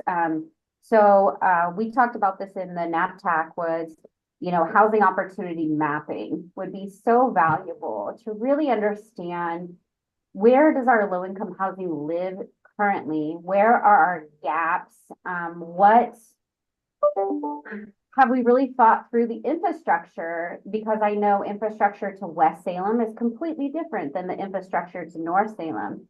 And so where I think there's opportunity for the state, it really exists in the funding of land readiness, and really understanding, you know, what are our targeted areas for our city. Our cities, you know, they've done a great job at mapping out their consolidated housing plan and putting together Our Salem. They're facing a budget crisis. So then what do? we're a housing authority. We don't have a lot of resources to put together infrastructure. And while we desire, and this is our mission, because we work with HUD, to affirmatively further fair housing, we would love to target those areas, but we can't. The other thing I think about as a developer is when we think about targeting land for a project, what's the first thing we run through? We run through our checklist, like what kind of NIMBYism are we going to run into? What kind of neighborhood engagement are we going to have to do? How is this going to go over in that local community? And Kim, thank you for saying this, because I don't see, unless we find ways to limit the opportunities for no in the public's eyes, and try to really reduce some of those stigmas and talk more about affordable housing. I mean, just last week there was an uptick in crime in one of our neighborhoods, and one of the neighbors, writes to us and says, we can't have this next door to places where they spend X, Y, Z in money. And it's like, well, wait a minute. We're experiencing the same type of crime that you are. We live in the same neighborhoods. So I think there's the stigma still that surrounds affordable housing.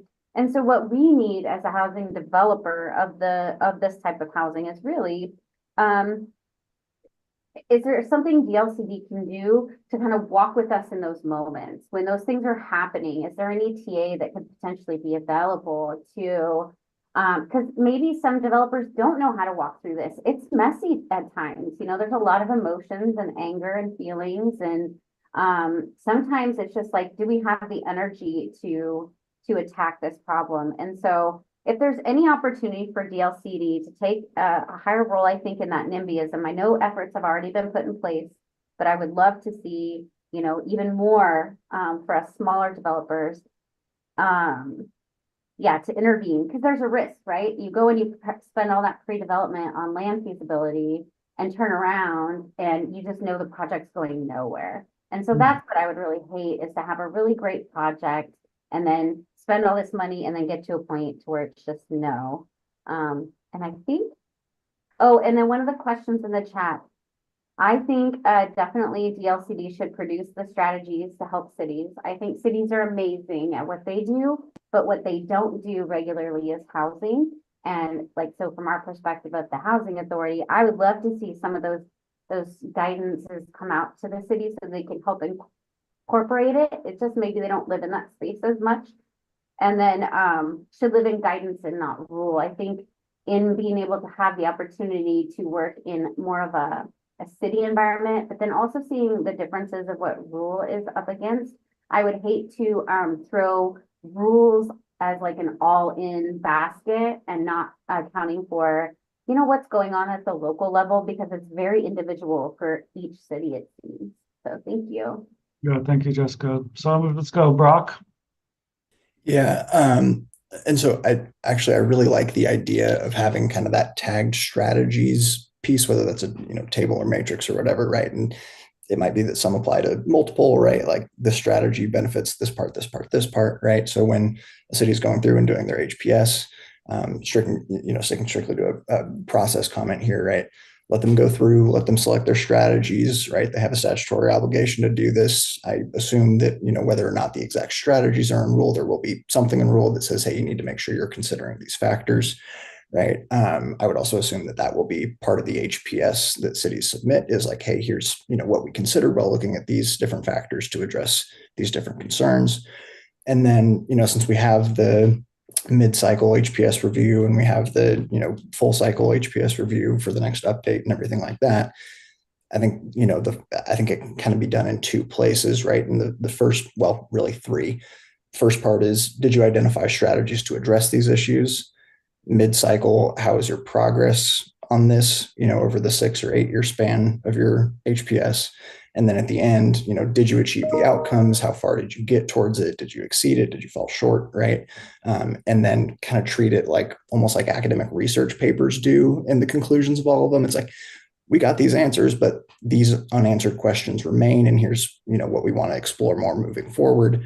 And then, obviously, and this is a little bit more into the tax space, but at some point, right, if you're falling so short for so long or to such a severity, right, then you're going to end up in an acceleration agreement, and it can be addressed through that. So I think provide guidance for local governments, let them choose the strategies that are going to work for their community, and then just continue to evaluate.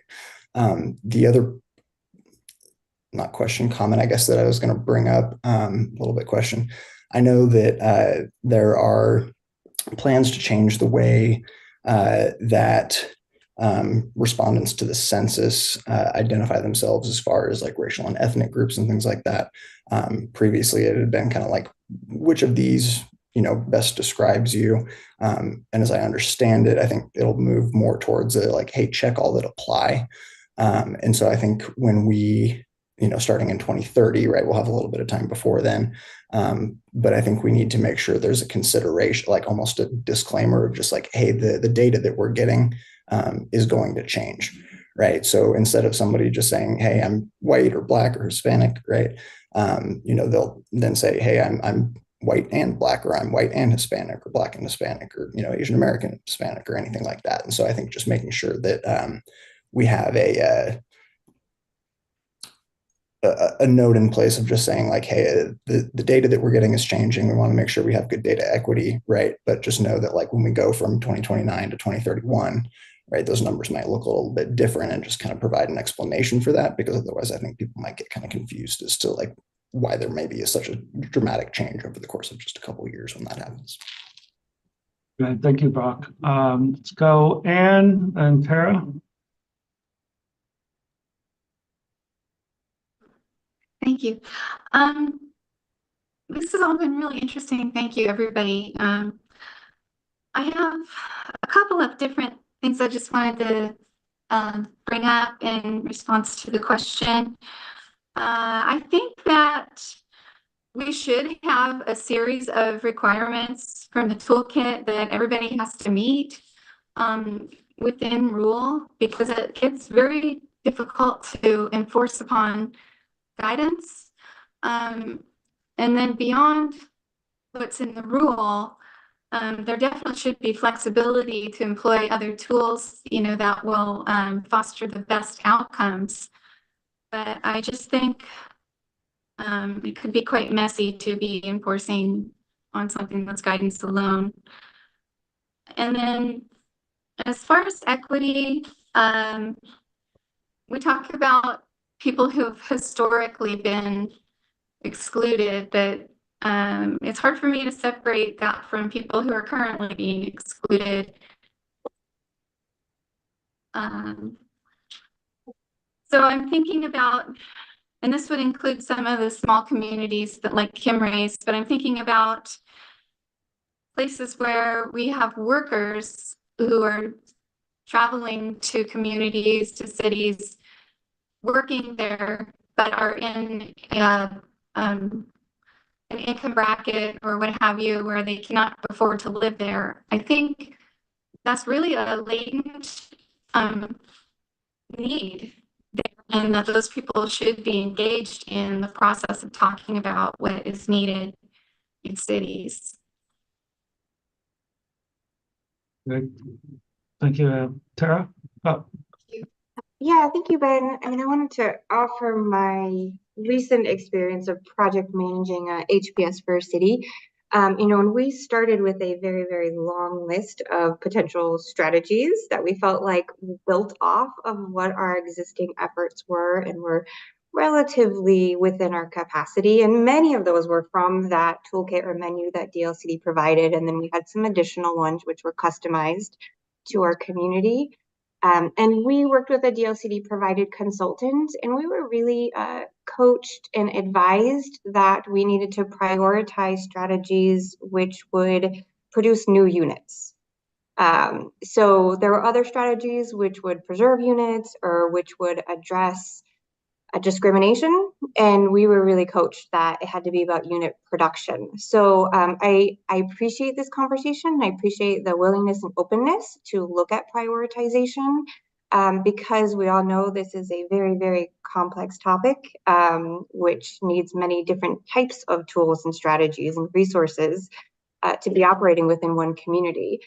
So I would just really strongly encourage DLCD to provide very clear guidance to its cities as well as its consultants and anyone it's working in on what the prioritization should be, because if not, there may be unintended messages that get out there, right? Or there may be telephone gets played between DLCD and cities and consultants and everyone else. So there may not be clarity on what DLCD is looking for unless it expressly offers it. And it would be very helpful to the cities to know that it can tackle these issues in more nuanced, multifaceted ways that build off a lot of the momentum that some cities have. Gresham is a community that has a lot of momentum in many different areas, which serve a lot of different income brackets and communities. And so we'd like to be able to more fully address inequities than I feel like we were able to in the last round. And also just a final thought, acknowledging that the HPS is an iterative process. So we will be doing it every 6 years and we'll be able to get better and better at it. We'll be able to refine our strategies. So just giving some leverage for the learning that's going to happen over the upcoming decades. Right, Tara, just a point of clarity. So who was coaching? Was it DLCD giving you? Who was coaching? The DLCD provided consultants. Okay, great. Thank you. May I ask a follow-up to Tara from her experience in the HPS? And I know we may need to move on to the next, but I just want to, Tara, it was great to hear your experience as a local government and taking that HPS menu. And it's long and it's big. And some of the folks have already said there's lots of really good stuff in there. There's this discussion about tagging fair housing issues or issues related to different populations in that menu. Does that resonate with you at all? And do you think that is, and if so, is that going to be a positive change from the department? I guess a little bit more in that regard from the local government's perspective would be great, given that we will be undertaking an update to that menu along the lines of this discussion, which is to better support local governments. Sure, I think it absolutely could, depending on what it looks like. The HPS, in my experience, was a very, very high level exercise. What we were coached was to look at the different income brackets. And so, for example, if you were targeting housing for the lower, very low income bracket, you were targeting housing that would developing new housing that would serve a lot of communities that have historically been marginalized, or a lot of your protected classes. And so even though our outreach, we tried to have very robust outreach, we reached a lot of different groups. We really tried to name those groups and give them a voice in our HPS. Once you actually got to the housing production strategies and weighing them and prioritizing them, all that nuance went out, and it was just about serving the different income ranges. So, I really feel like we have this push to have a very meaningful approach, but the approach of just kind of looking at new units for income ranges doesn't validate our conversation or doesn't represent our conversation here. So how can we take these incredible conversations we're having and actually build them in to the HPS methodology? And prioritization and tagging could be one way to get at that. But you have I appreciate all of you DLCD staff. You have a very hard job, just like local cities do. And we're here to support you as well in any way we can. Thank you. Mercedes, can I skip you since we heard from you? Let's see how long it takes, and then maybe we can come back, because I do want to make sure we have enough time for our next agenda. But let's go Corey, then Mary Kyle, then Miranda, and then Mercedes will circle back to. Yeah, thank you, everybody. Great conversation today. So I think something that would really help cities create, HPSs that are increasing housing production and affirmatively furthering fair housing, I think it's got to be really grounded in a really clear understanding of what the barriers and challenges are in a local community. And so I think that's a good place to start from to ensure that the strategies you put together in your HPS are truly going to address those barriers. And so it seems like most, if not all, communities are going to need some kind of specific strategy that includes direct engagement and an understanding of the needs of underserved and marginalized communities, and really having actions that are responsive to what they learn from that kind of thing. So that might be something that we could consider as being consistent across all HPSs. I think something else that stood out to me, I said, sort of a clear understanding of what barriers are for communities.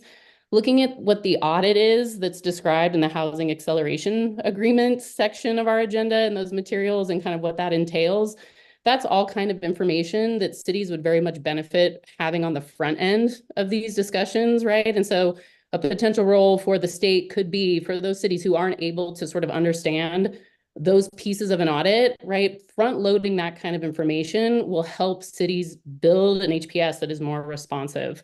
So I know we're going to get to that part of the agenda in that discussion, but I actually think a lot of the metrics and sort of information that's included in that would be really helpful for cities to know ahead of time. So they are really creating these, having good efficacy with their HPSs. Yeah, that's great. Thank you, Corey. Mary Kyle? Thank you. And trying to answer the questions, and Tara's comments really have added to what I was thinking. So the current HPS list already has been tagged and curated for affordable housing and anti-displacement. So clearly it's been done, and I would really encourage doing that more, and adding to it the strategies and ideas that are coming from the sorts of things I think Tara was getting at, but I don't want to presume what those specific strategies might be, that Gresham was hoping they could be able to work in more, but tagging them, strategies that work particularly for affirmatively furthering fair housing, accessibility, et cetera. And then we would endorse by rule requiring cities to pick from a menu then of things that address what's reflected in that particular city's needs that will have been revealed when they first go through this exercise, given their allocation from the state at income levels, their own housing capacity analysis, their contextualized housing need, and the state's affirmatively furthering fair housing. And so using that to guide how they pick from that menu at the very beginning, at the midpoint review, and at the end. And we would recommend prioritizing for the largest gaps that city is finding through that process, looking at not just the numbers at particular income levels, but the more other nuanced aspects of that, and including preservation of existing affordable housing. I think we've heard that a number of times, and I don't think that that's really reflected in the housing production strategies. And those strategies should include both what cities and the state can and should do. And I would also point out, particularly for cities that are under 10,000 in population, because everything we've been talking about under the rules applies only to cities over 10,000 in population. Mm-hmm. And there's a lot of smaller cities that are all smaller cities that should not be left out of the potentially beneficial aspects of certain aspects of the housing production strategy and state aid that could come with that kind of involvement in looking at the gaps that city is experiencing and meeting the housing needs of all their residents and workers. Thanks, Mary Kyle. Miranda? This has been a really great discussion, and I want to thank everyone who has spoken out already today. I think one thing that can be very challenging, especially for small cities in the state, throughout the state, including in the region, is that most of us don't have a housing, like a staff person who is dedicated to housing, or a division. It's actually pretty common for any programs that don't generate funding to be cut due to lack of general funds at a city. So that's not to say like we shouldn't be doing these things, because I absolutely 1,000% think we should be doing everything that we can for housing and needed housing and underserved populations.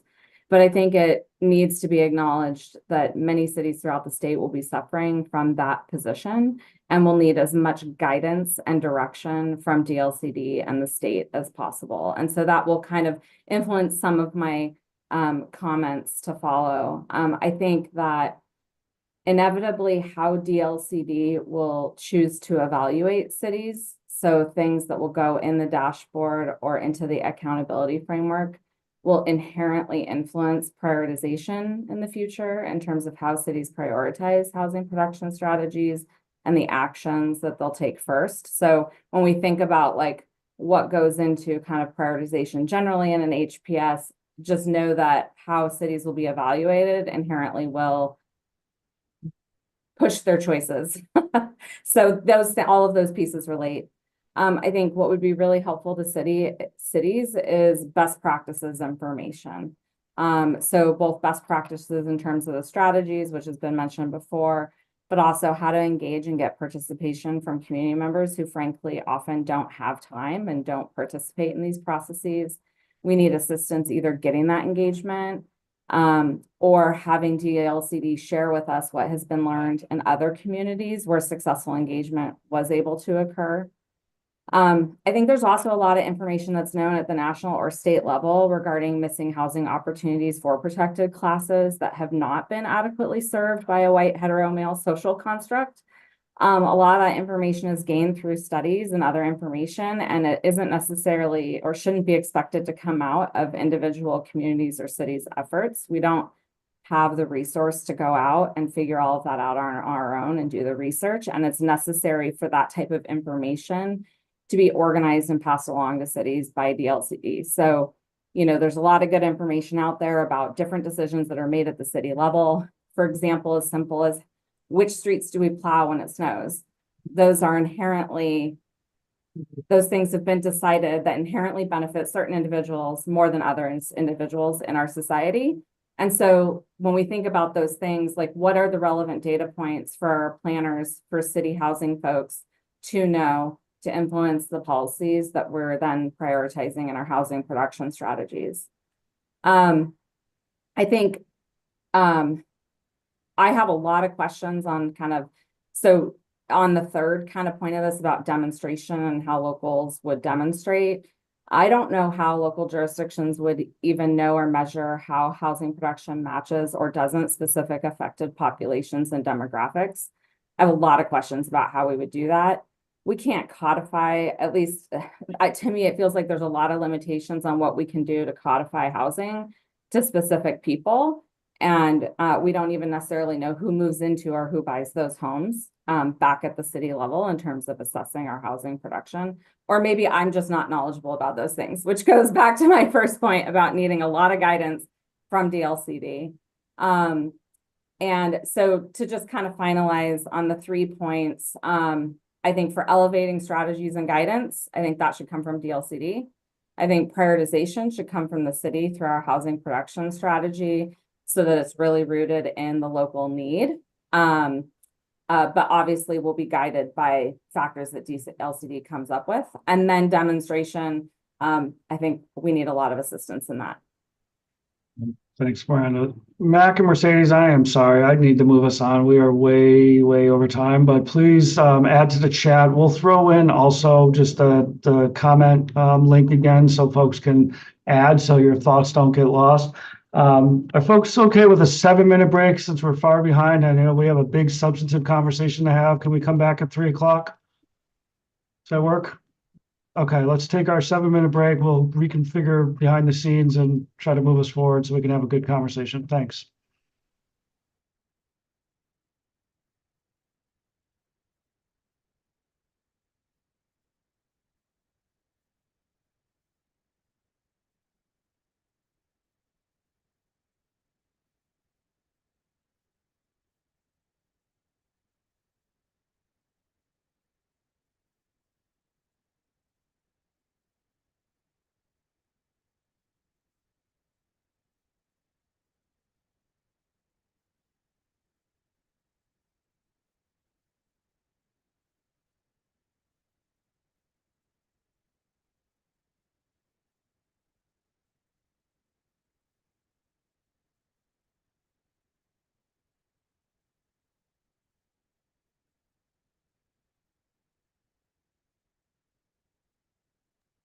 Hello. Hey, David, we're on break until 3 p.m. on the dot. Can you hear us? Okay, thanks. I can, thank you.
Okay, folks, we're at 3 o'clock. Let's just jump right in. Who's kicking us off? I'll get us started. So yeah, thanks Ethan for sharing that screen. Hi everybody, I'm Thea. I'm a housing planner and leading the Housing Accountability Technical Advisory Committee. And I'm just gonna kind of jump in to the goaltend journey about where Mari left us off and where you were all talking about sort of that junction with the HPS. To give you a little bit of background on the Housing Acceleration Program. Forgive me, we're a little short on time, so I'm going to zoom through these slides. I'll say the Housing Acceleration Program kind of came about when there was a recognition that we weren't meeting our goals as a state, and there needed to be some kind of framework or structure to ensure that we were all pulling in the same direction. Essentially, the program is really intended to assess barriers to housing production, affordability, and choice, to bring state and local partners to the table, to allocate resources where they're most needed, and really to provide accountability, to ensure that every partner is doing its part in this process. The statute directs DLCD to assess whether a city has, one, not adopted an HPS by its deadline, two, not taken meaningful action on the strategies included in the HPS by the midpoint of their HPS cycle, or three, been identified as among the quote lowest performing cities. If it meets any of those criteria, it will be entered into the Housing Acceleration Program. But what that looks like is really pretty wide open at this point. And I'm excited to come to you to sort of talk through some of the central considerations that the TAC has been sort of struggling with, and get some higher level kind of policy suggestions from you. We're toiling in the minds of the technical over there, but we would really love your all direction and thoughts about how to frame this process. So I want to talk a little bit about what it looks like, what this acceleration framework is actually going to look like. Essentially, there's 4 steps outlined in the statute. So in the simplest form, and this is what I'm going to talk about right now, here on the left of your screen.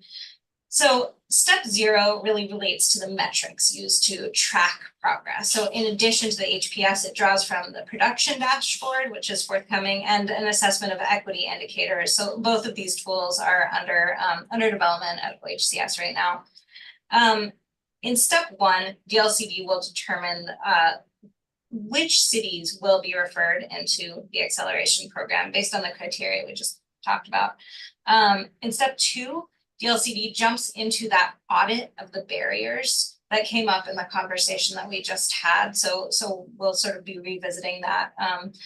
And in step 3, the DLCD and the city will sort of negotiate and enter into agreement about how to address those barriers. And that also opens up access to additional technical assistance and funding and support from the state.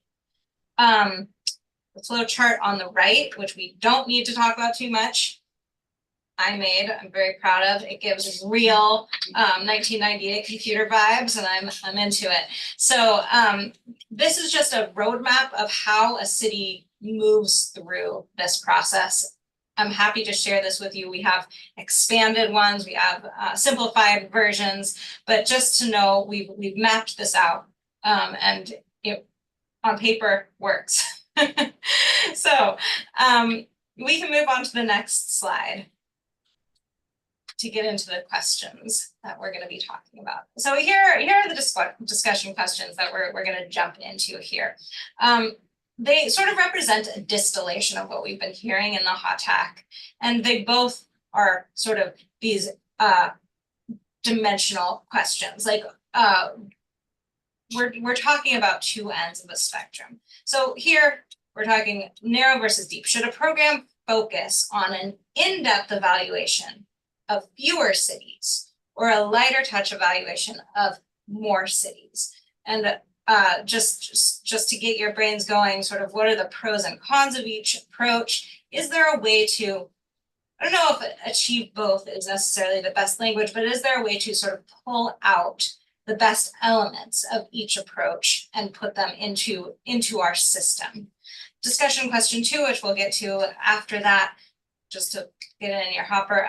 Should the program be more clear and predictable on the one hand, or more sensitive to local context, more sort of discretionary on the other hand? And again, the same kinds of questions to break this out.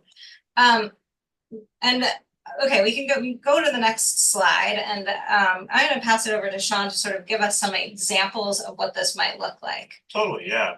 So, right, we think about this process. This is a process where the state is like, we have cities that are above 10,000. They're doing their regular housing production strategy programming. And this is a point where we find that, we're falling behind on our goals. We're not achieving the outcomes that we want to see. So there's this state process by which, we kind of dive deeper. What's going on within that context of the local government? Are there state barriers? Are there local barriers? What's going at play, and what actions can we take within our control to address those? So one of these foundational questions is really about this kind of extent or level of depth, right? If we want to do a very comprehensive evaluation, right, we invite state agency partners to the table, we engage with local community partners, we do in-depth evaluations of different policy alternatives or in-depth, evaluation of barriers that might be happening at the local level.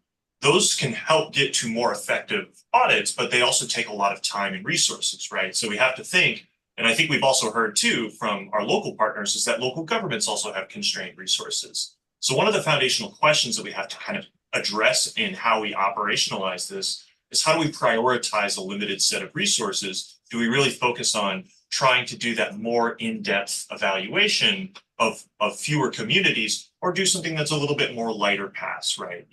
A more pared down version, maybe an evaluation of a small subset of issues, that type of thing. So that's essentially to help us illustrate the first question, or the trade-off that we have to think through. If we move to the second one, and we'll talk about each one of these in turn.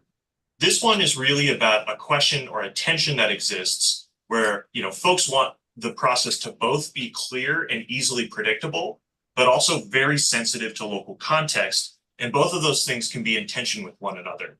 To give you an example on the first, clear and predictable, in a recent kind of policy where the legislature implemented middle housing, we set a number of clear parameters around, all right, how do you do that? What's the deadlines? What are the parameters by which you regulate middle housing?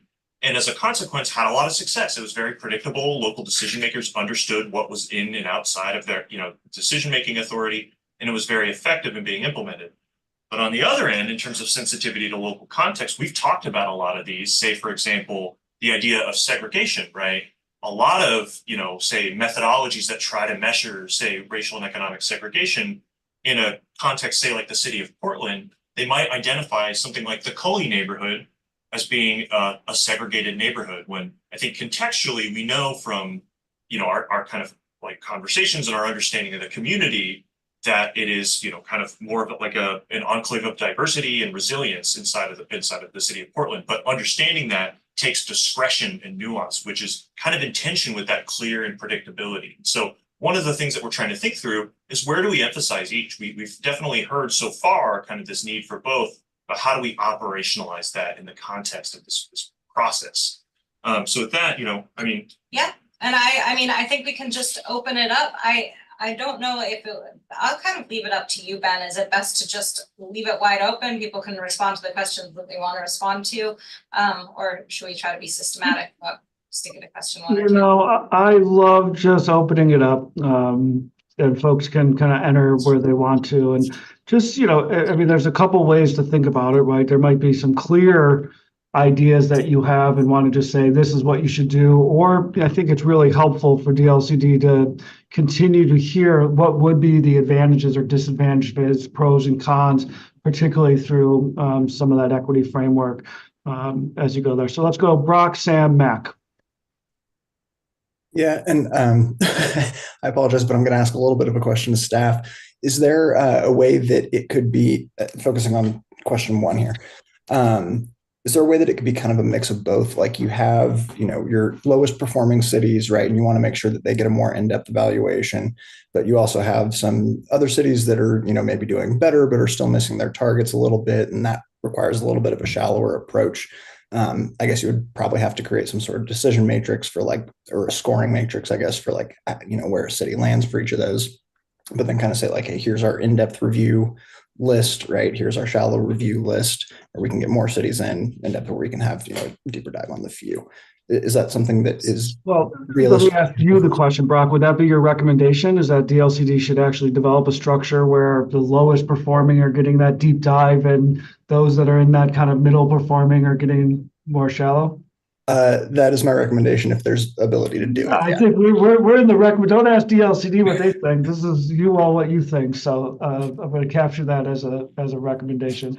And yes. To be clear, we're not saying that this is a binary choice. Yeah. This is more like we've heard both of these things and their intention with each other.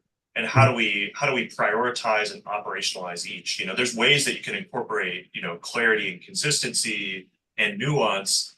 But it's like where do we emphasize that priority? Like what's important to where we emphasize each of these kind of priorities that we've heard? Yeah, so I would say as far as more or less creating a scoring matrix and trying to kind of split between the two, more in-depth and more shallow, as far as predictable versus locally contextual outcomes. I'd say referrals should be clear and predictable. The outcomes that are achieved, don't necessarily have to come from a list, right? They have to address the issue, but those outcomes can look different from city to city. Very helpful. Thank you, Brock. Sam, Mac, Shannon.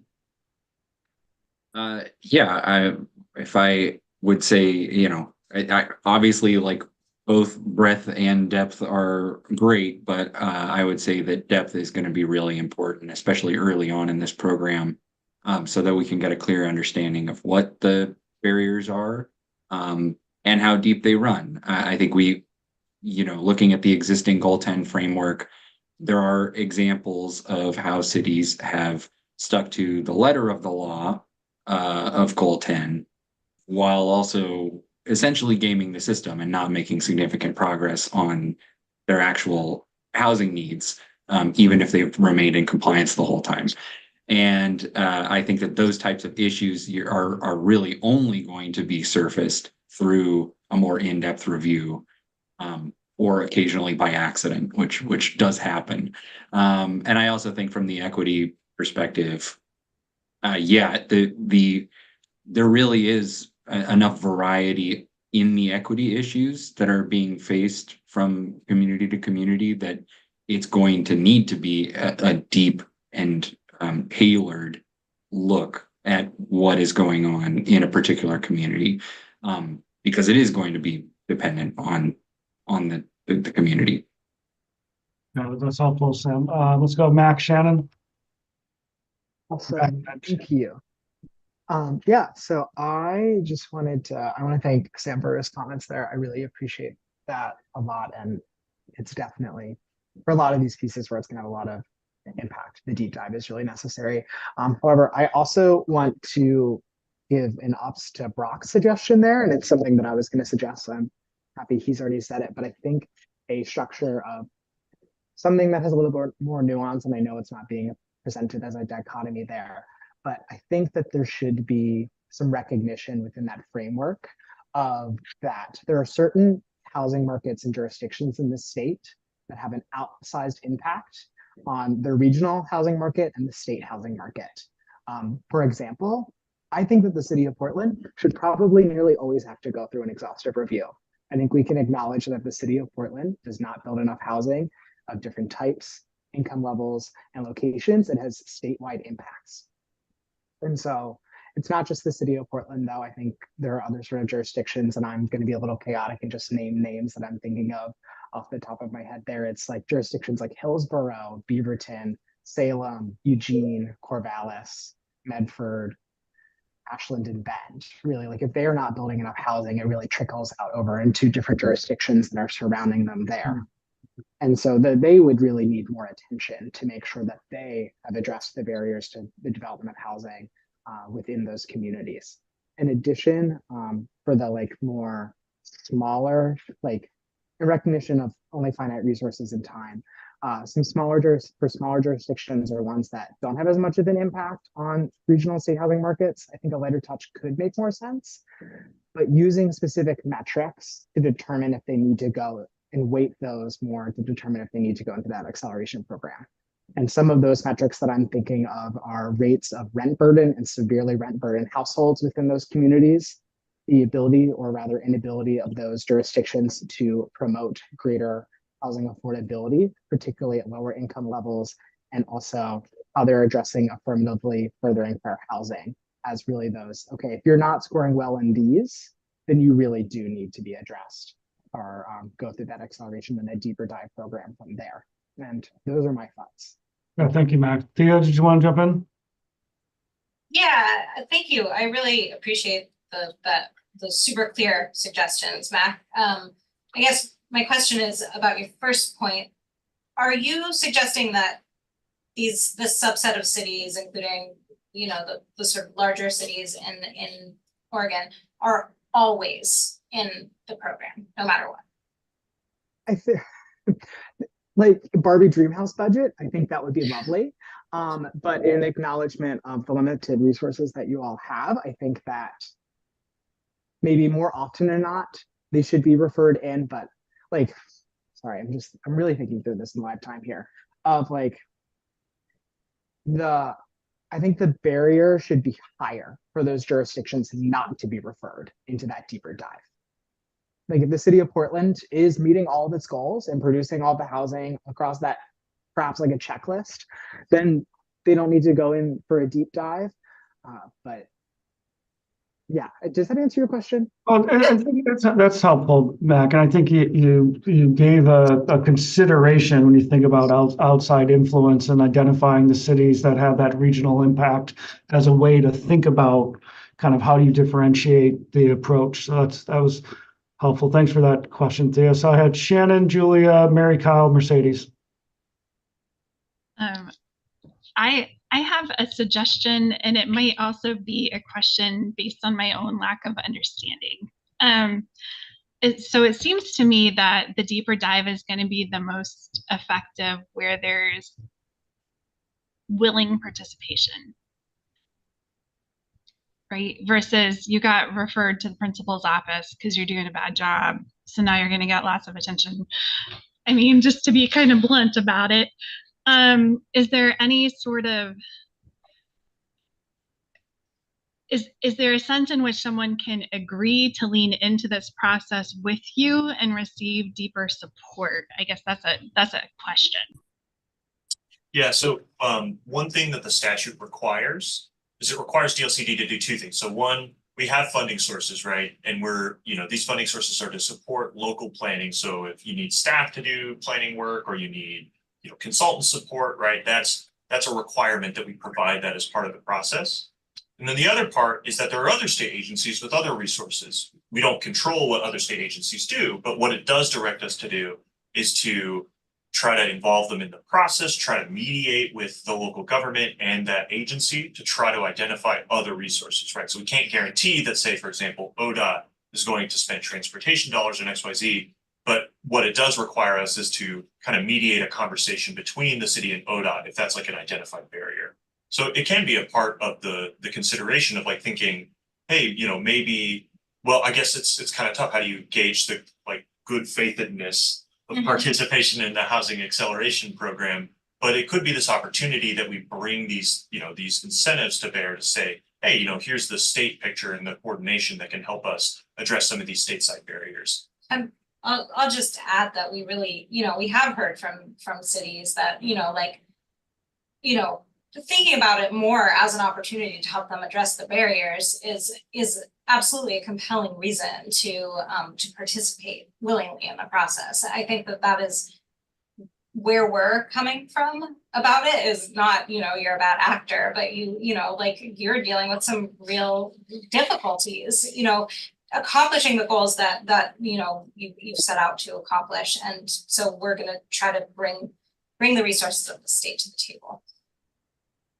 I guess if I might, to just build on this idea for a minute, I'm picturing almost like an MOU between DLCD and the city, and some like best case engagement, right? Like it's not going to be, because cities are different, right? But like this % of your budget, it would be optimal city councils if this % of your budget is directed towards the housing production commitment, right? And so maybe it's something that can scale, and that city councils could like sort of vote to endorse this process, and like to show this sort of like willingness to partner. And it just seems to me that where there's going to be this commitment to go in depth, you want to make sure that there's a commitment to incorporate the information would be a best case outcome. Thanks. Thanks, Shannon. So I'm actually going to bring David. David, I don't think we've heard from you. So can I bump you up into the queue, and then we'll circle back to Julia, or Julia, yes, Julia, et cetera. David? Sure, thanks. What I was concerned about is just when working on these rules for housing production, there are cities in Tillamook County that are all under 10,000.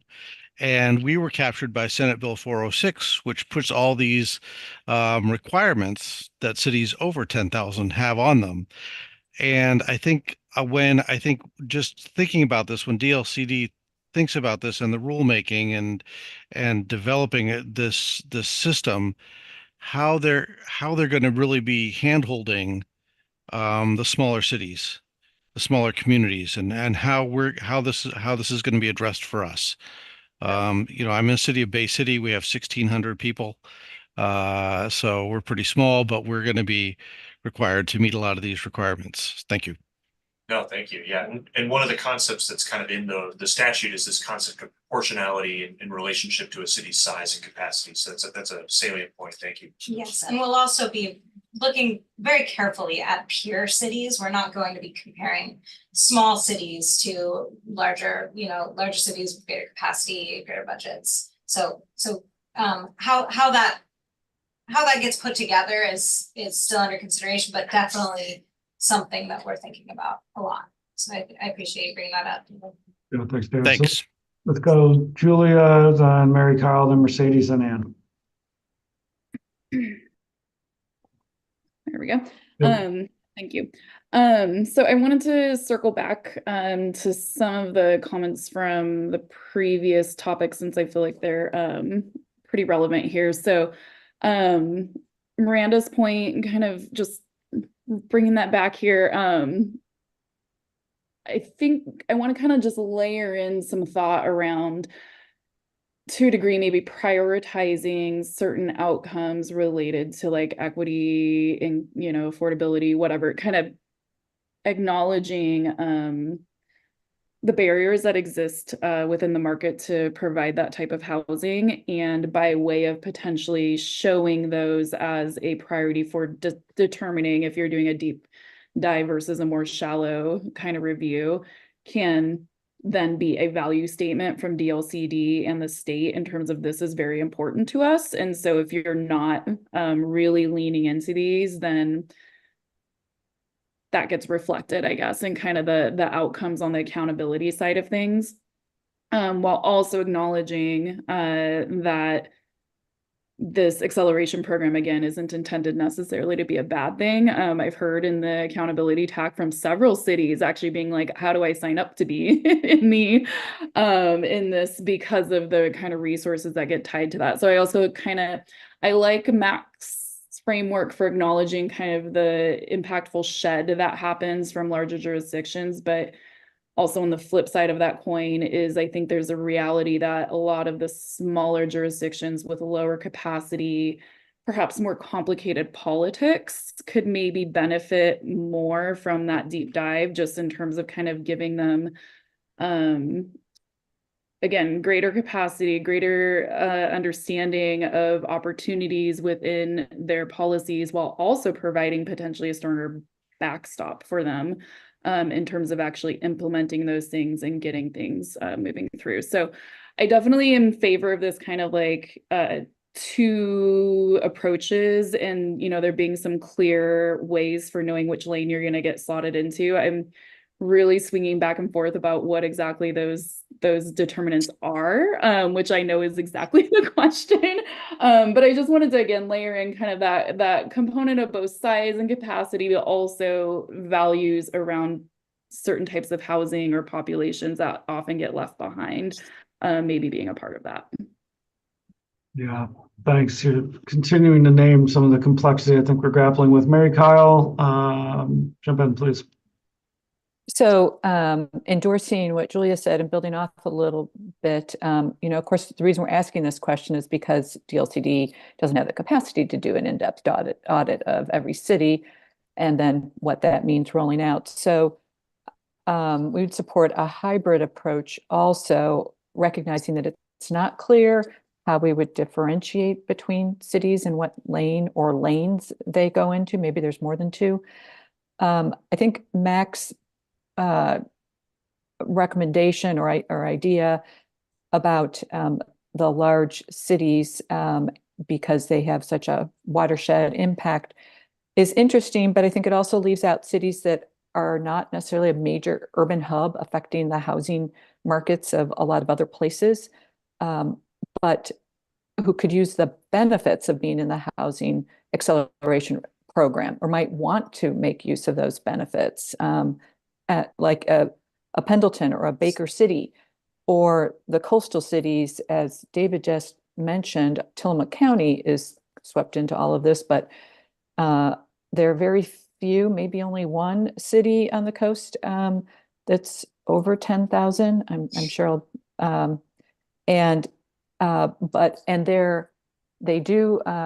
They definitely have housing needs that are kind of unique and could use the tools that could potentially be brought by this program, but their lack of workforce housing is impacting places like McMinnville, where people are driving in from, or Hillsborough, wherever that they're driving into from the coast. So I think the commute shed thing doesn't really capture that.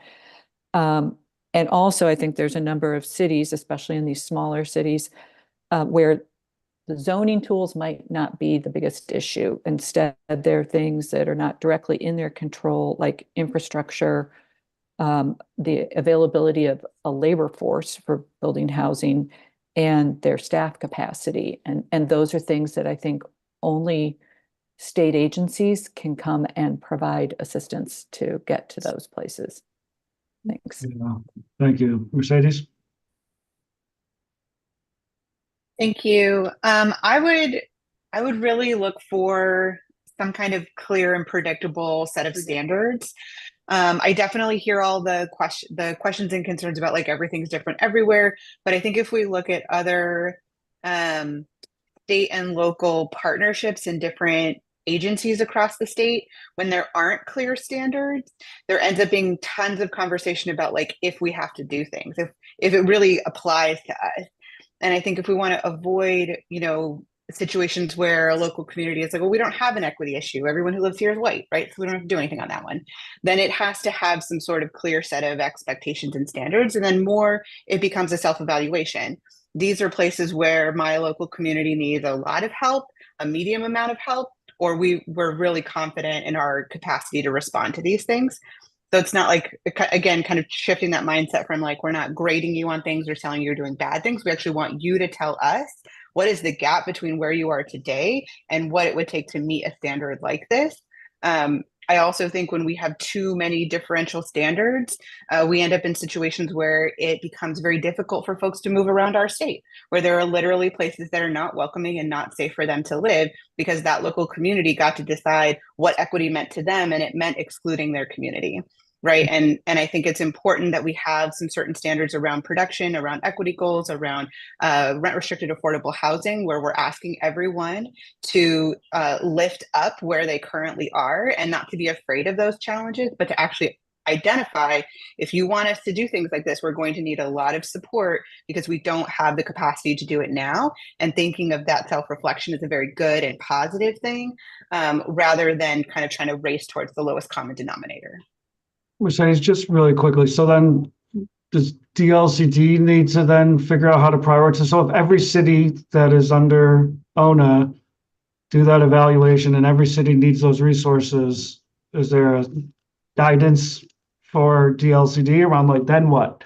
Right? So all these cities have proactively said, this is where we need support. Some of that's going to be deep, some of that might be shallow. Like then how does DLCD then prioritize the allocation of limited resources? I mean, well, I would hope that we would come up with some sort of regional allocation. So then again, we have like cities, more pairing with like cities and not trying to compete across the entire state. But if, I mean, I think in one of the first meetings here, I kind of asked like, how do we get regionalized with our LIHTC, for example, so that we don't keep having this cross-state competition, but that we're really creating pipelines of resources in regions with like situations. And that might mean that we're going to have to put more resources into a city that's got a really big gap, and somebody who had kind of a medium-sized gap is going to have to wait a little bit longer before they build up that competency. But then I think we maintain a commitment that we're doing this together. If you don't do that, then it becomes very easy for the state to put itself in an oversight role and take no responsibility for that community not being able to grow that competency. Yeah, thank you, Mercedes. Anne? Thank you. Mercedes, can I ask you, were you talking about also cities that are not currently subject to the owner requirements, smaller cities than 10,000? No, I think I was thinking of folks who are already qualified. So if that's not as easily applicable to getting below the 5K, I take that. Okay. Because I can see that happening with smaller cities who do become exclusive because they're not subject to the requirements. And oftentimes they're just a continuation of a larger urban area. So I can easily see that happening. Yeah, it's a good call out, Anne. Yep. So I was thinking, I really liked, I think it may have been Julia's suggestion, excuse me if I'm wrong, about tools on the DLCD website that show exemplary practices of jurisdictions within the state, that other jurisdictions can draw from, rather than like saddling them with or having a mandatory participation in the acceleration program, just using them as examples that we can draw from, I think would be a nice way to approach this issue. And I do think from speaking with people from some other jurisdictions recently that it would be a good idea to emphasize the supports to cities rather than focusing on the enforcement threat. And there's a bit of a concern about the dashboard sort of pitting jurisdictions against each other. I do think it would be a good idea to emphasize the supports and encourage participation. And then there's one other thing I'm thinking about, and that's that, we adopted our middle housing standards in 2022, and we're really just seeing the applications trickling in. There's so much that happens at the front end before we even see that stuff. And so when we think about deep dive evaluations, I'm kind of thinking that in the beginning, it's going to take a number of years to start seeing any of this scale up into actual building. And at what point is a deep dive appropriate if we think about that? Yeah, thanks, Anne. That's a great question. Brock, and then Miranda, then Kim. Yeah, and I realize this isn't the bill that we're doing the rulemaking on, but since we have the HAPO as well, when we're talking about cities that might want to be in kind of a housing acceleration type program, but obviously don't want to be forced into it by underperforming, right? I know HAPO is primarily to help work through issues between developers and the city, right? If they're coming in, and saying, hey, we have a conflict here.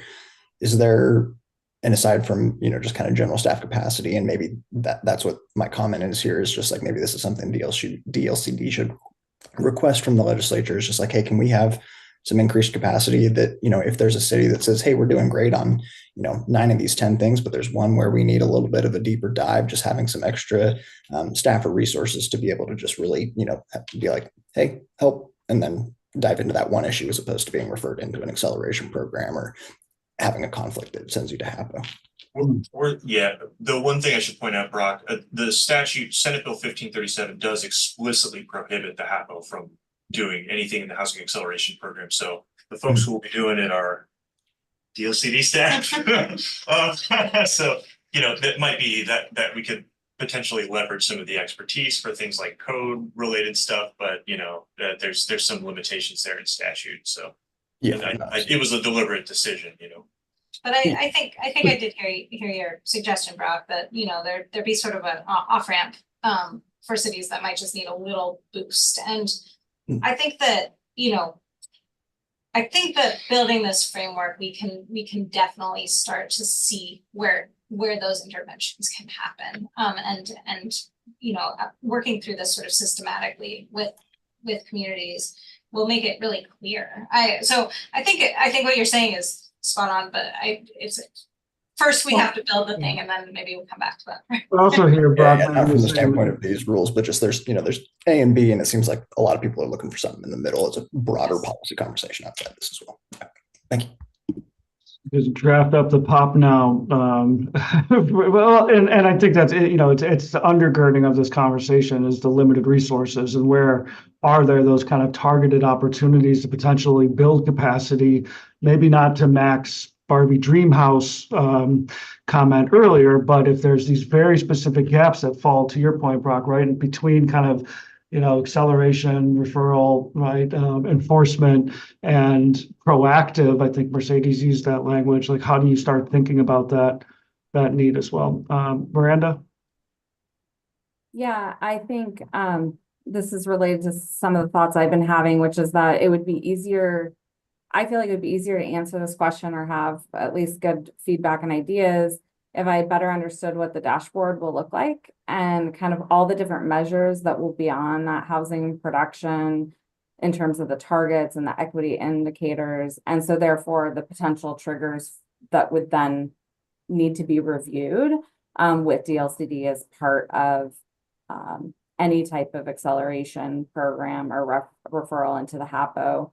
I generally, my initial gut instinct would be a deeper review would provide more benefit to both the city that's in the program, but also to the rest of the state, the rest of the cities in the state who could look at the outcomes of that review and enforcement and compliance as we continue our kind of regular housing production strategy work and updates.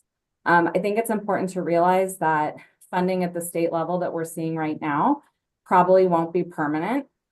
This is kind of what happened the last time around.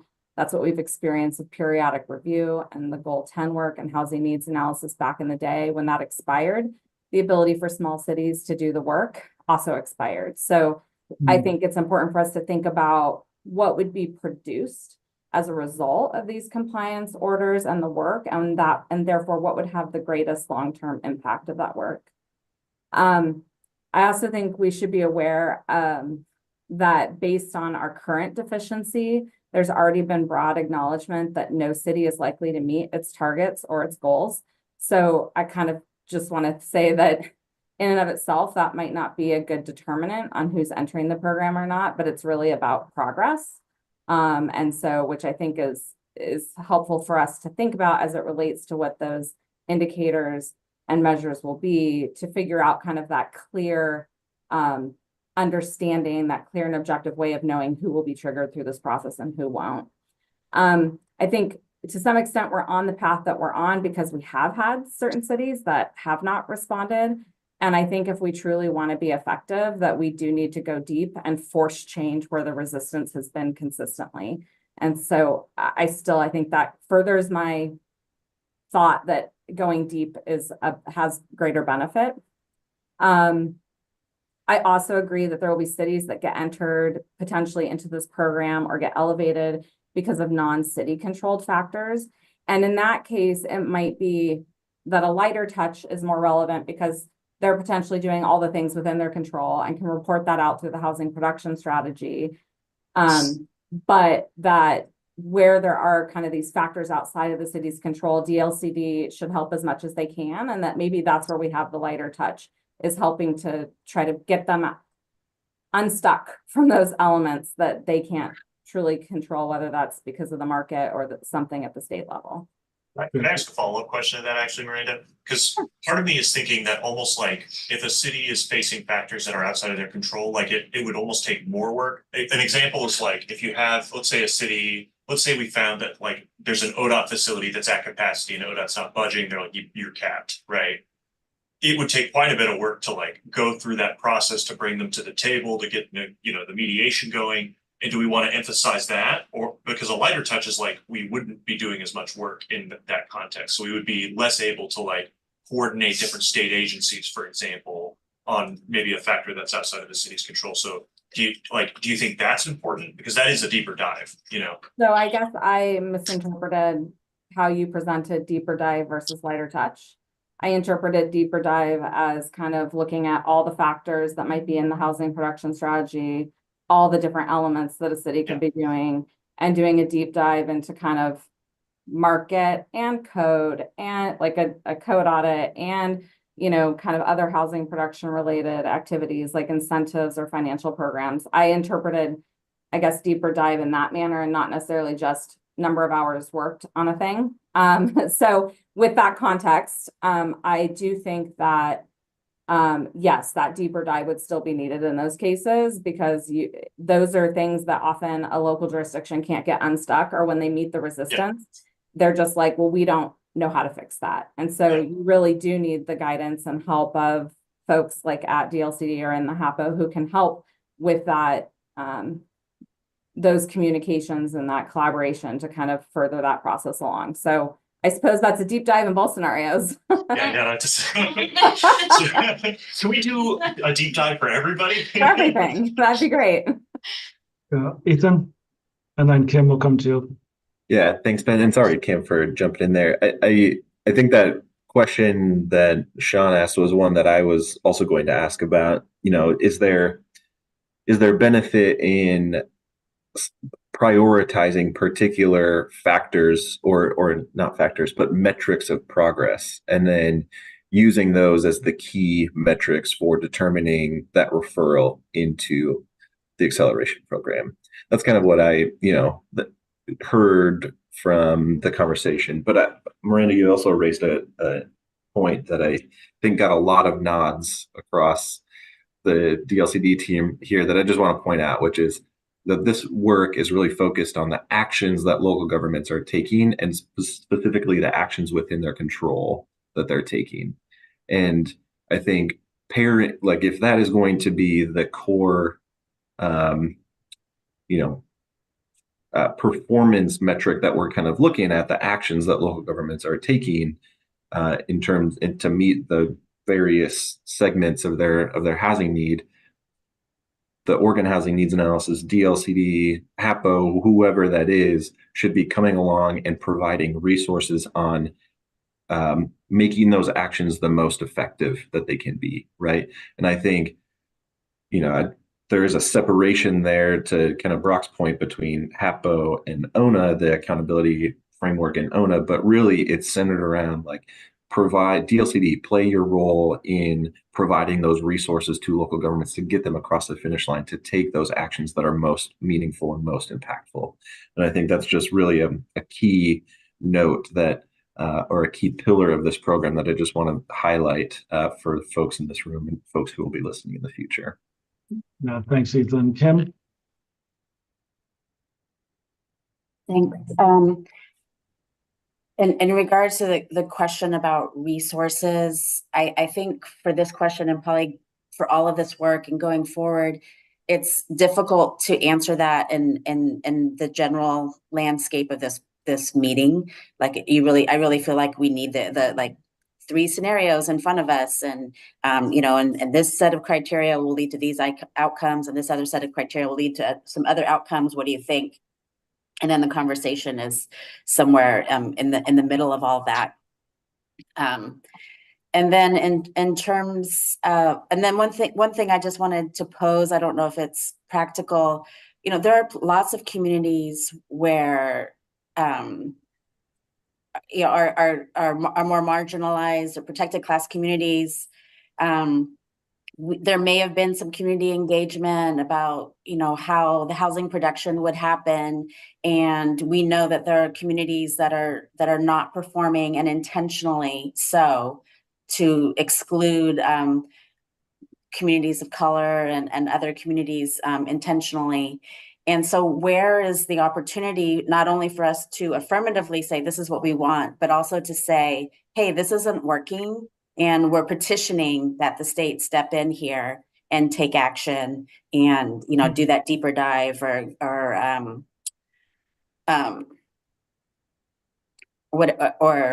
some kind of accountability measures. Thanks, Kim. Thea, did you want to respond to that? Yeah, and I do want to leave time for everybody, so I'll just respond really quickly. Thank you for bringing that up, Kim. I think that is going to be a part of how we approach this, and I think with sort of the deeper dive in mind, it would open up our ability to really engage with people who live in the community, and CBOs specifically, who can sort of flag those potential fair housing issues that you are raising. So I appreciate you naming that, and it's definitely in our notes. But yeah, just want to keep the conversation going, so I'll stop there. But if you want to talk more offline, happy to do. And I should mention too, there is still the on the petition concept, a part of Oregon land use law is this concept of the LCDC enforcement, like the citizen initiated enforcement order, which is essentially kind of like a petitioning process. And one of the criteria that can be LCDC can consider is this, for example, if there's like outright, evidence of, discriminatory practices or things that have disparate impact of federal or state protected classes. That is actually one of the criteria that LCDC can refer a city into the acceleration program on. So something to keep in mind there too. It's built into the statute. Thanks, Sean. Thanks, Thea. Brock? Oh, yeah, I was just going to say, and Ethan, I just want to make sure I got your comment. So is kind of what you were thinking, like we have like really impactful factor, like capital A, capital B, capital C, right? So if the city hits one or more of those, and they hit, two or more of like the still important but less directly impactful factors of like little d, little e, little f, like that would be kind of the threshold for getting in. Sorry, I know that sounds like it's a what? I mean, yeah, it could. I mean, that's really the conversation that we're having today. Like, how could you structure that? Should it be that kind of entry point? Are there tiers? Are there levels to this? Is it all qualitative? Is it all quantitative? Those are, all questions that are baked into this shallow or deep conversation. Gotcha. Okay, thanks. Thank you. So we just have a few minutes left before we move into closing. So I want to invite anyone that we haven't heard from today. And I know we've had a lot of conversation over the last couple hours, but if there's anything coming up for you, if you haven't shared, I'd love to just invite you into the space. You can go kind of wherever you want. I guess I just love to hear from anyone we haven't. And I'll just pause.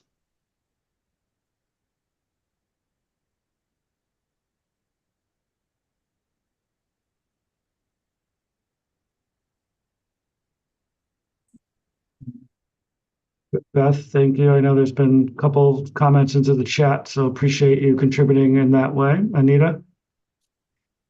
Hi, everybody. What I'd like to offer too, I appreciate all the comments and feedback. And thank you, Ben, for offering some space for folks to share. And because I'm advising on equity, I'd like to offer to Sean Hobbs Waters, who's our youth representative, if you would be willing to share with us just for just a few minutes, or as long as you're comfortable or not, but just to share with the RAC that this youth perspective that you have, about what does housing mean to you and, you know, either your family or people you know, and what do you want folks here to know about as a young person on like how you want to live as you get older and what kind of living situation and where, just for that perspective, because we haven't heard that yet. And Sean, if you're on, I would love to hear from you. Yeah, thank you, Anita, and welcome, Sean. As I said at the beginning of this conversation, right, the power of giving life to the technical, wonky policy conversations we're having is a really powerful way to contribute. But Sean, I'd love to invite you in. Thank you, Anita. Yeah, absolutely. Thank you for the invitation. For me, I would say housing means stability. Um, it means it is a place where I can, at the end of the day, just sort of recharge. I live in Portland. I live in Northwest Portland. And every day when I go outside, I'm faced with the housing crisis. Unfortunately, a lot of my neighbors are houseless, and so I see that they, at the end of the day, you know, they're exposed to the elements. They're dealing with all these things, and they don't have a place to recharge, which is very important. Um, I would also say that housing, hmm, um, housing is a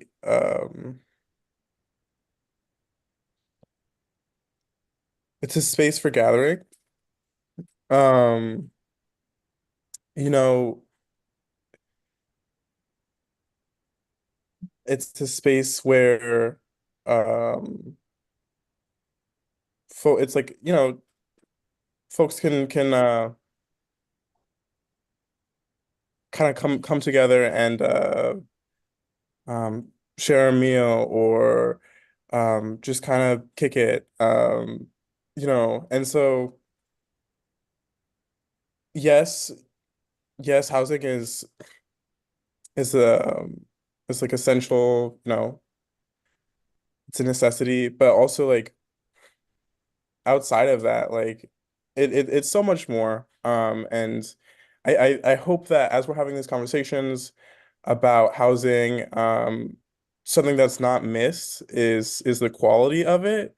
Um, you know, you know, we talk about numbers, and and we talk about like statistics. I feel like the humanity of it can get removed as we're having like these high level conversations. So I think it's just important to keep in mind that like, you know, we're talking about people, we're doing this policy for people, like yes, housing and shelter, but like we want to make sure that, and yes, there is a need that we need to meet.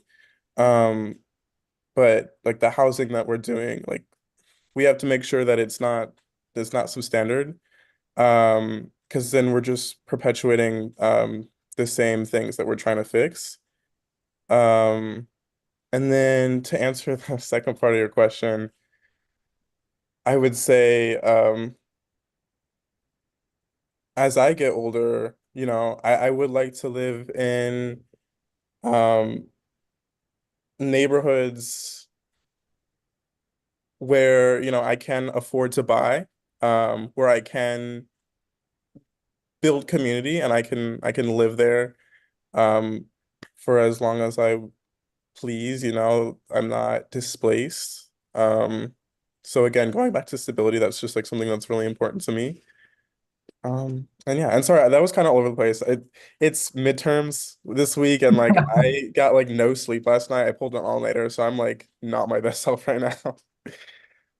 No, I thank you, Anita, and thank you, Sean Hobbs for bringing that into the space. And good luck as you navigate midterms. It's been a long, many years since that was part of my life, but I do remember and recall those late nights. So, and just as you know, so just let me express some appreciation. Anita, thank you for the encouragement, and Sean Hobbs. I hope that we continue to hear from you, helping not just on the policy conversation, but to give us, again, give life to the conversations we're having, and to remind us and center us as you and others have done periodically through our conversations, like, who are we talking about here, right? And what is at the core of what brings us into this space collectively, both, professionally, but also personally. So thank you for sharing, and I hope we hear much more from you as we continue our work together. So that was a fabulous conversation. Thank you all. We're almost relatively on time. Anita, I'm going to pass to you as start moving into our closing.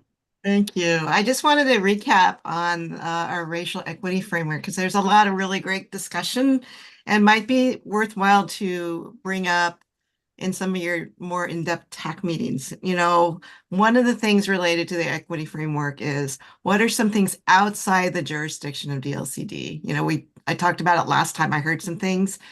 Today, again, I heard building codes, even though this rulemaking is not going to address that. I think it was Miranda who brought it up. It would be interesting to hear, what are those? Again, the commission wants to know what those are. So definitely share some more of the details on what the barriers and the challenges are related to that. And the other one I heard about was kind of the property tax structure, about how it favors property owners to be able to write that off, and renters as well that are not able to do that. So if there's some other things related to it, you're already addressing these racial equity frameworks. And then the other one, I want to thank Alan for raising the issue about accessibility, and now being mindful and listening to that. It's built into this type of conversation that I've heard people use, throughout this meeting.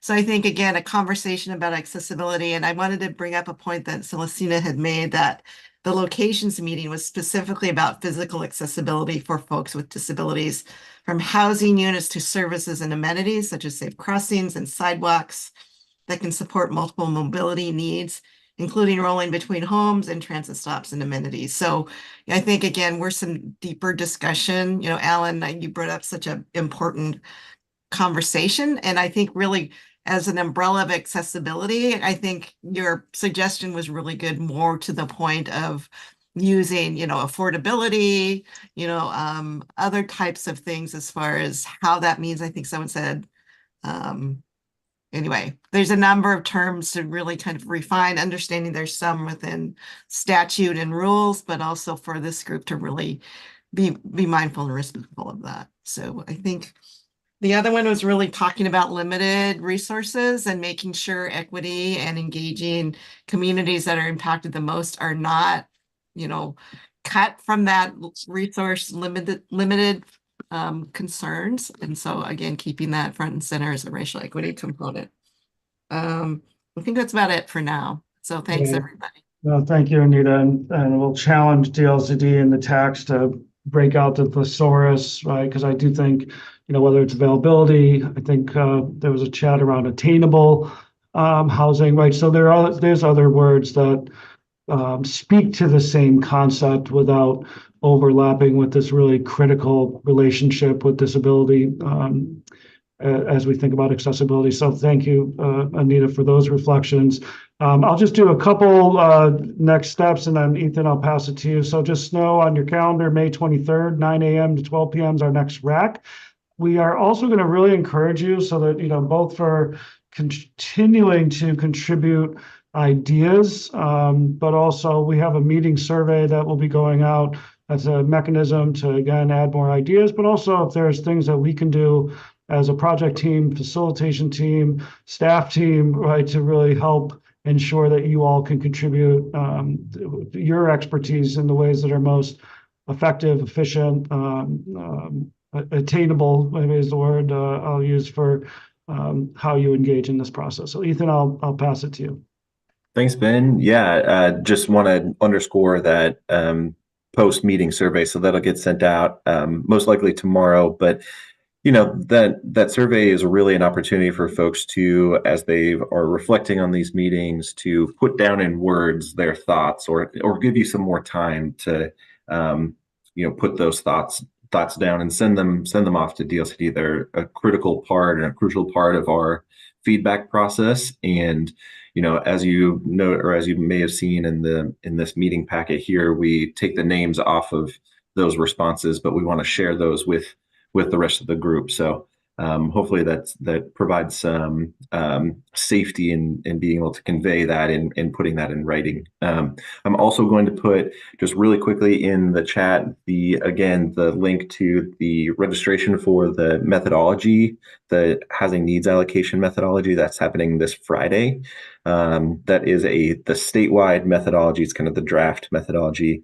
There is a separate conversation that's happening on the Metro methodology, but that's not happening until the 20th of May, and the registration details for that one is forthcoming. So that's all I have, but I much appreciate everyone for the conversation today, and I look forward to seeing you on the 23rd of May. Awesome. Well, thanks, Ethan. Thanks, everyone. Look at that, 4 o'clock on the dot. It can't go wrong with us ending on time. Appreciate it. It's a privilege to be in space with you. Much love. Have a wonderful afternoon. We'll see you soon.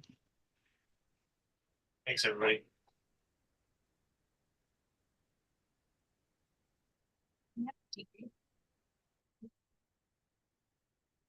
There's